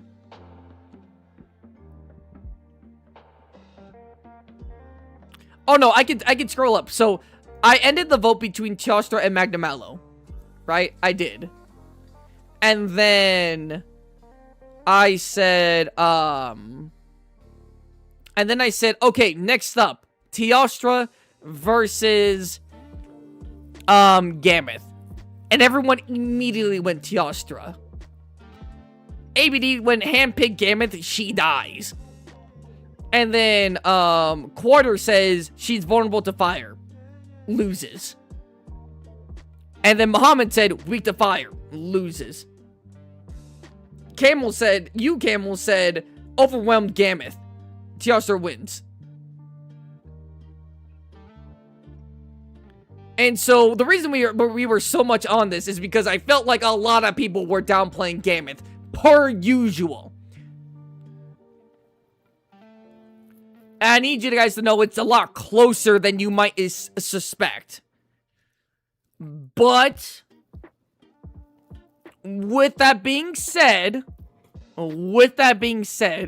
I think I'm going to have to give, after I've weighed the options, I gave Teostra the benefit of the doubt, and I gave Gameth the benefit of the doubt.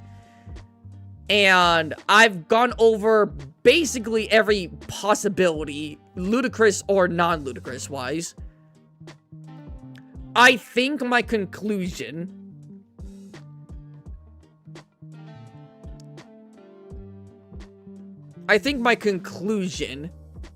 is, while Gameth could win, and Teostra's fighting style doesn't help him in the fight. In fact, it's actually a negative for him specifically in this one fight. Teostra does have more,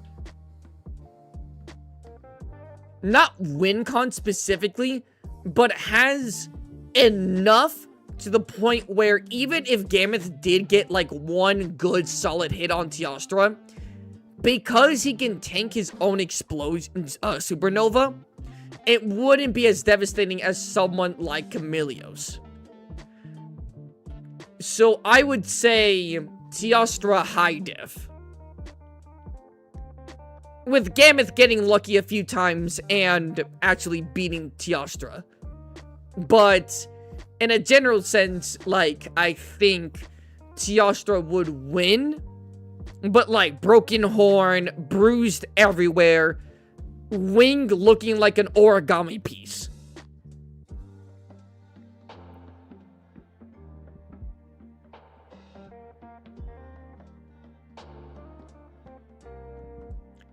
But I think I will give it to Teostra high diff. What do we think? Do you think Deviljho is weaker than Gameth? It's kind of depending on what you say weaker. It's like, when you say weak or stronger or physically strong or something like that, it really depends on like how you, in what interpretation of strength or what interpretation of power do you mean? Yeah, wait, no. Oh, hello, monster. Come on, bro. Nergi is physically strong dragon. No way Gameth is stronger. Again, we're talking about like newtons of force per hit. If that is the case, yes, I would say they're about equal. Again, it's really hard to quantify. But yes, I would say they're about the same. That should be very impressive considering Gammoth is significantly bulkier than someone like Nergi.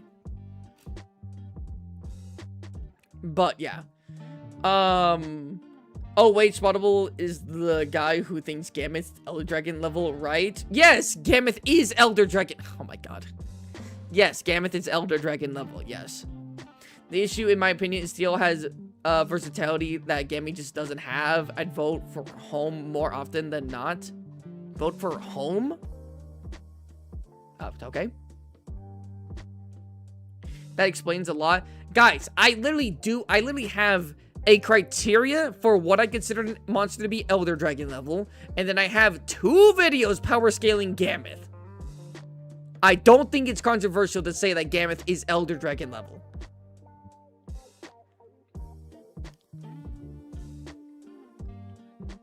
But you guys seem to have... Oh, I'm gonna go now. Bye. Hope you all have a great day. Okay, bye, person. Everyone say bye to him. Thank you for stopping by, person. Bye-bye. Take care.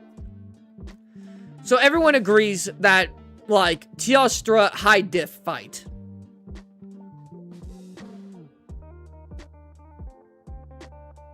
Autocrat decided to do its own thing. Nah, I'm gonna do my own thing. Okay, so Teostra high diff fight. Because, again, I don't like the idea... Again, the reason why I went so much into this specific fight is because I didn't like the idea of, oh, Teostra uses fire. Gammoth weak to fire. Teostra wins. It's never that simple. It's never that simple. Excuse me. Again, unless the element or something is so effective and absolutely demolishes the other monster's ability to fight. Like Arkveld using Dragon doesn't really mean too much, but Arkveld being able to drain elemental energy and then him get more Dragon from draining, that's crazy. That makes a lot of fights pretty unfair. Right? But it's not always going to be the case. Again, I have to remind you guys, if you were to say Deviljho versus Yangaruga, just say that matchup out loud. You're like, oh, Deviljho just wins. And I agree. Deviljho in most cases wins. But that doesn't mean Yangaruga can't still put up a fight.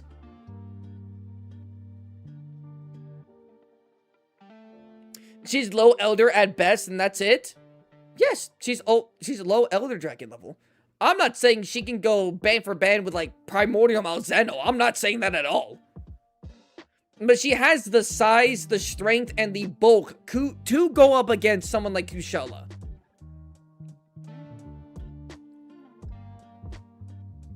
Not going to lie, I don't even have Gammoth as a proper sub-elder. That's probably why I didn't see most of your points. Again, I have an entire video. I have 2 videos technically power scaling Gammoth. Technically 2. But I just don't like people downplaying Gammoth. It's like when people were like, yeah, Regine could just like, she could just like pick up Gammoth and throw her. I saw a legit comment like that. That's not making shit up. Like, I saw a legit comment say that Regine could just pick up a Gammoth and throw her.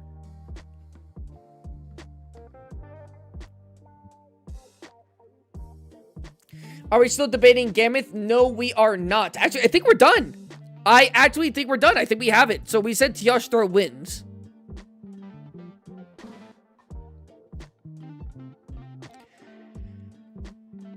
All right. So we have finally reached the end. Chameleos has 7 wins and 2 losses. Teostra has 7 wins and 1 loss.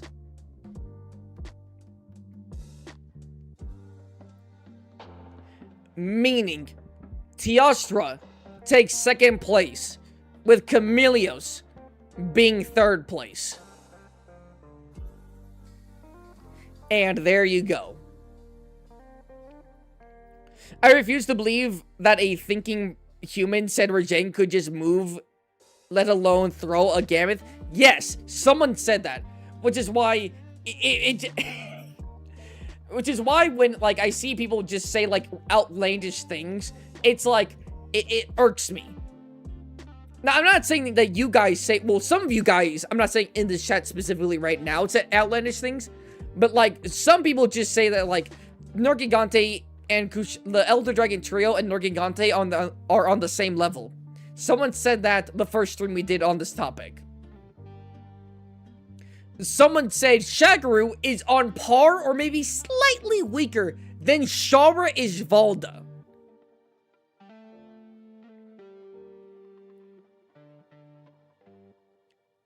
And I'm here like, huh? So again, when I see a take where I'm like, hey, I gotta debate this, or I gotta clarify, I gotta say something, that's why I gotta say it, you know? I gotta say it like it is.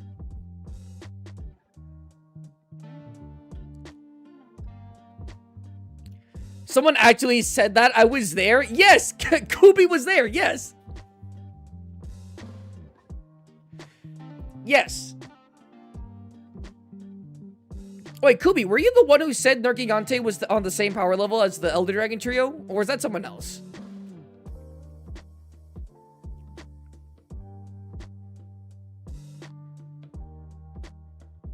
So when I said, hey, Teostra versus Gammoth, you guys just went, fire. Fire. Obviously. He wins. I'm like, okay, hold on now. And then you guys were over here like, whoa, stop the glaze. No way you actually think Gammoth has a chance. And I'm like, yes, Gammoth has a chance against Teostra. Again, the reason why it sounds like I'm glazing Gammoth so much is because of your guys' interpretation of the monster that's being discussed. Right?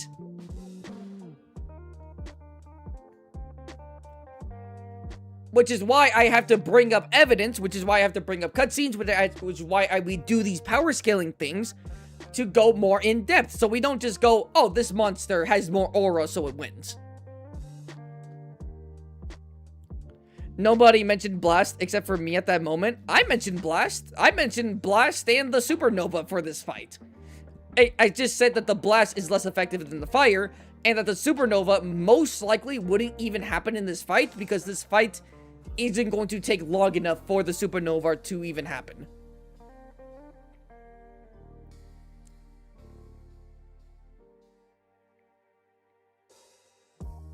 What? I don't know what you're talking about. Kubi, was it you? Was it fucking you who said the Elder Dragon Trio was, like, just as strong as Nergigante? Was that you, Kubi? I will go back. I will look at the VOD. But yes, Kushala, maybe.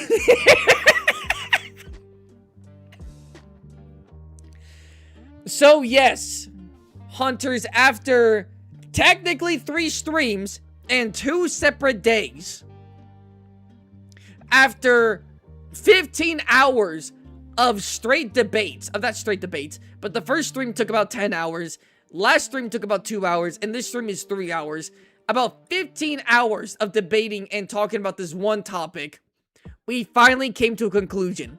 Teostra is the strongest of the Elder Dragon Trio. I'm sorry, Kushala. Kushala, not Teostra. Kushala is the strongest dragon out of the trio. Teostra is the second strongest. And Chameleos, as unfortunate as it is for my boy, I gotta say how it is, Chameleos is the weakest of the trio.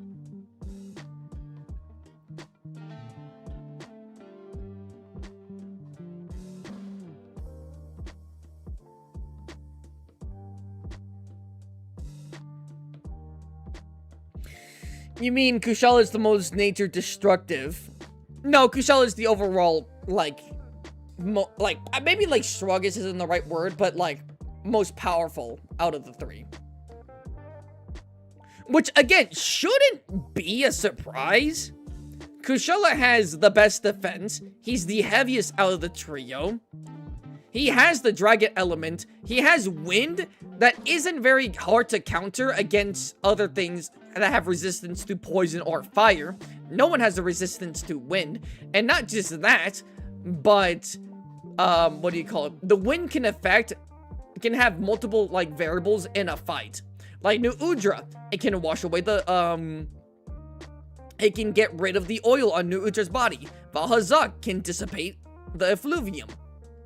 Fire can make a fire tornado, right?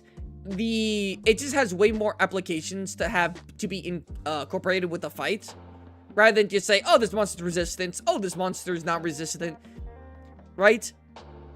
Kushala has also been shown to have probably the most feats and the best showing of feats in the entire series out of the trio. Kushala is the heaviest. Wouldn't think that. He is pure steel.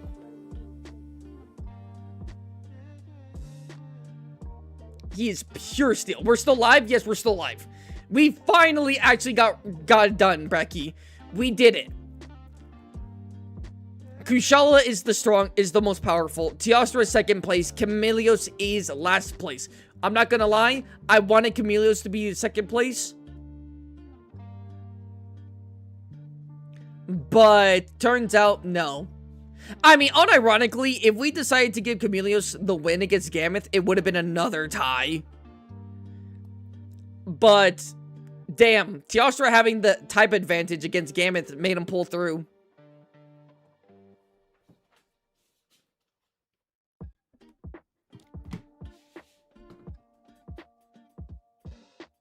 There's no way it's steel. Might as well be paper. Wait, I thought the steel thing was just a title. No. He is actually metal. Like, item descriptions and the scholars all say that, like, yes, he's straight up metal. Even some parts of inside his body are metal. He is very heavy. I mean, you know, I could have said, funny enough, with the Teostra debate against Gammoth, I could have funny enough, I could have, like, brought up about, like, how Teostra can get stunned very easily. And how it has a weakness of ice. I could have brought that up. But I was like, nah, I just, probably not. It's not exactly, well, no, it's not exactly steel. It's just extremely similar. But since we don't have, what am I going to call it? Dragon metal? It's like, what's he covered in? Dragon metal? What the fuck is dragon metal? What's dragon metal? It's what Kushala, I'm just going to say steel. But I should maybe clarify that it's not exactly steel. Maybe I should just say that it's similar to steel.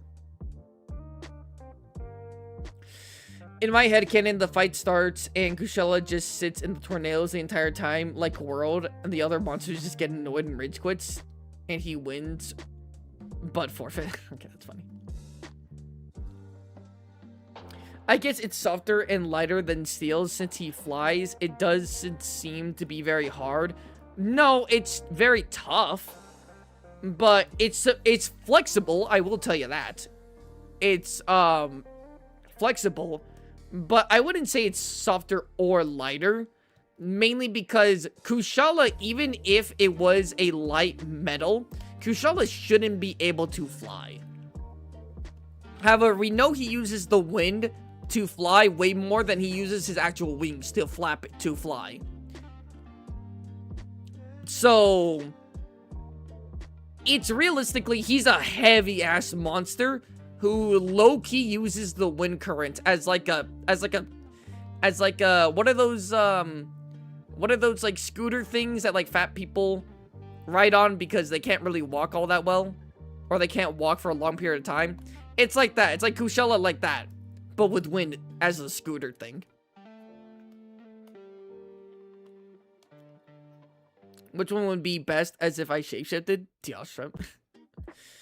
Could Dodo Gamma eat Basarios? Theoretically, yes.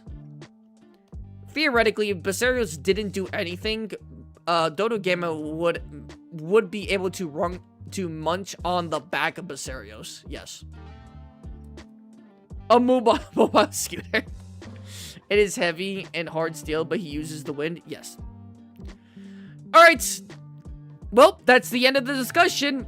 We can finally say... So whenever someone says, hey, this monster would beat this monster, or this Elder Dragon is actually very weak, you can go, actually, I was a part of Spottable's stream, and we had an entire conversation about which monster is stronger.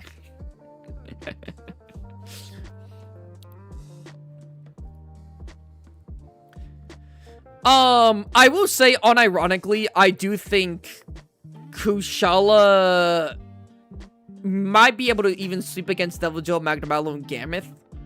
But I'm not gonna lie, he might lose to Gammoth because the wind can't do much, and the steel hitting Gammoth is just going to puncture through Gammoth's hide, but it's not going to do any internal damage. It's like going to be a Jindahad situation all over again. But, yeah. Alright, making this into a video. Farna! Spot knows best? Hell yeah, I know the best. I know best. Hell yeah, I know best. That is going to be towards the end of the stream, ladies and gentlemen. But... Alright, this is a weird fucking ad. I'm glad I'm not showing this. Fucking AI. Oh! The mechanical look. She's making her drip. Cohesively. What is this? Mechanical legs and... Very sleek. Who is this? This is Dead Upon Mari.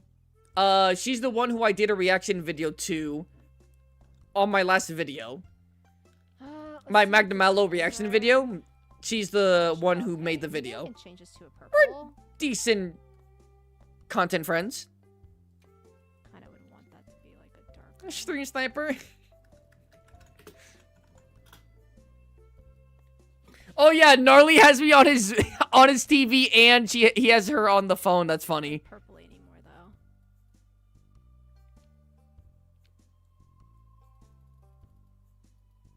Interesting. What do we think about the fit so far, Hunters? I don't think she's done, but what do we think about the fit? I like the sleekness of it. I really like the Black Swan sleekness of it. Oopsies. Okay, there we go. I was just like, wait, where the heck did the... I'm not gonna lie, she kind of cooking. She kind of cooking right now. The purple from the Zoshia that you can't change. The purple from the Zoshia. Oh, hi, Strain Snipe, Strain Snipe. He's trying to steal my fit. Just kidding, just kidding. Do we like the Lalabrina more? The Lalabrina low-key kind of tough. tough. Do we like it better purple or do we like it better black? I would say dark purple. I'd say dark purple. Kind of like it with the purple. Let's see how it looks in the Hunter card, though.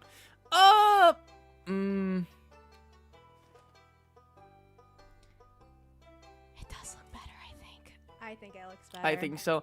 Oh, no, wait. Yo, she stole my Does cat's that look design. better?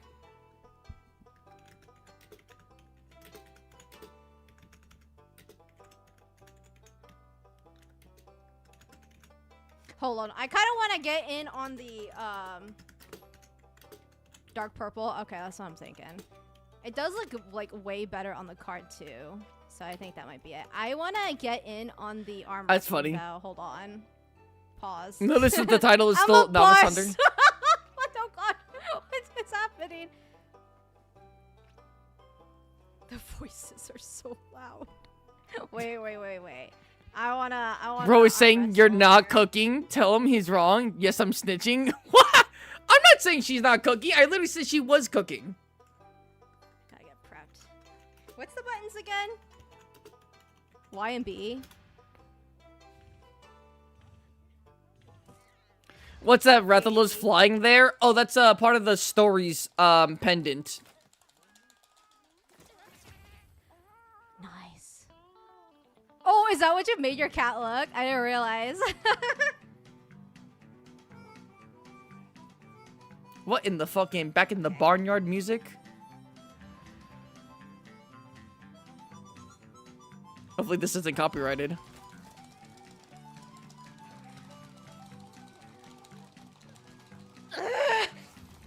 Nice. Okay. Damn, she already put her heart and soul into that one.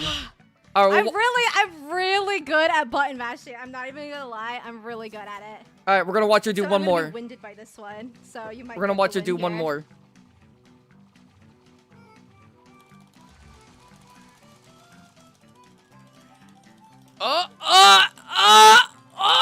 Wait, oh, she won!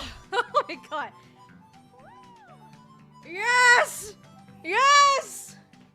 Yes! It looks like she's having fun. I am going to have to leave. However, if you guys want to go check out her channel and watch her stream and stuff, she's going to be in the same fashion competition as I am, which is being hosted by Dweeby. And they will be judging our fits live tomorrow. If you wish to go check her out, this is her name, Dadapon Mari. Just type this into here. Oh, look, you even still see my thing right here. Whoops. She's live. Go check her out. I reacted to this video right here. Magnemel, the most divisive monster. Farewell, gang. Bye-bye, monster. Bro, I cannot wait to fight Shagru and Chaotic Gore for their armor. I need it, bro. I've been scratching my neck like an addict. Yo, you've been scratching your neck like Chaotic Gore does? That's funny. Chaotic Gore fucking scratching his head and neck. Freak, Flappercock, Crack Tuesday. I never care about this stuff. Okay, well, I mean, you don't have to care. I'm just saying if you guys want to go somewhere, because I'm going to end stream right now. Bye-bye, good night, Spot. Bye-bye, Kubi. I'm going to be ending stream. I just wanted to stream a little bit today so that we can actually, like, finish the discussion.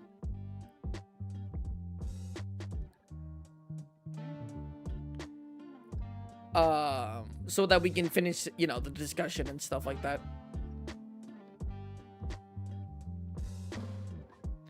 Great choice of subs. Is that Zwanze? Yeah, actually, she has a video I want to react to. Funny enough, she has a video I want to react to. It's a smaller video. I think it's about like gambling or some shit. The future of Monster Hunter is gambling. Yeah, I want to watch that.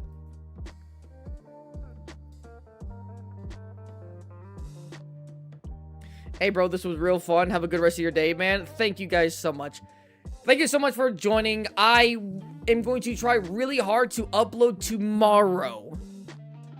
But I'm not gonna lie. It's not a skit video, but I'm editing it like a skit video. The video is only going to be like 5 minutes long, if that. But I have to edit like every single second of it. And I have to like hyper edit more than I normally do. And I have to make like custom PNGs and stuff. It's a lot of work, despite being way smaller of a video. But it's coming out great. I'm not gonna lie, it's pretty funny. Not to do my own horn, but it's pretty funny. But yeah, thank you guys so much for coming out. Fine was able to get rid of this question. Like, I didn't want to just leave this question high in the air. So I'm glad we were able to finally answer the question of who's the ranking for the Elder Dragon trio. I'm really glad. Really glad. Although, with that being said, I think you could interchange Teostra and Chameleos because their fucking thing is so close to each other. Kushala does seem to be the only one that's kind of clearly the stronger one. But, yeah. For a mouse amount of a video, yes, it's a lot, okay? But, you know, I do what I can for you guys. I do what I can for you guys. Anyways, thank you all so much for watching. I gotta get back to work. Take care.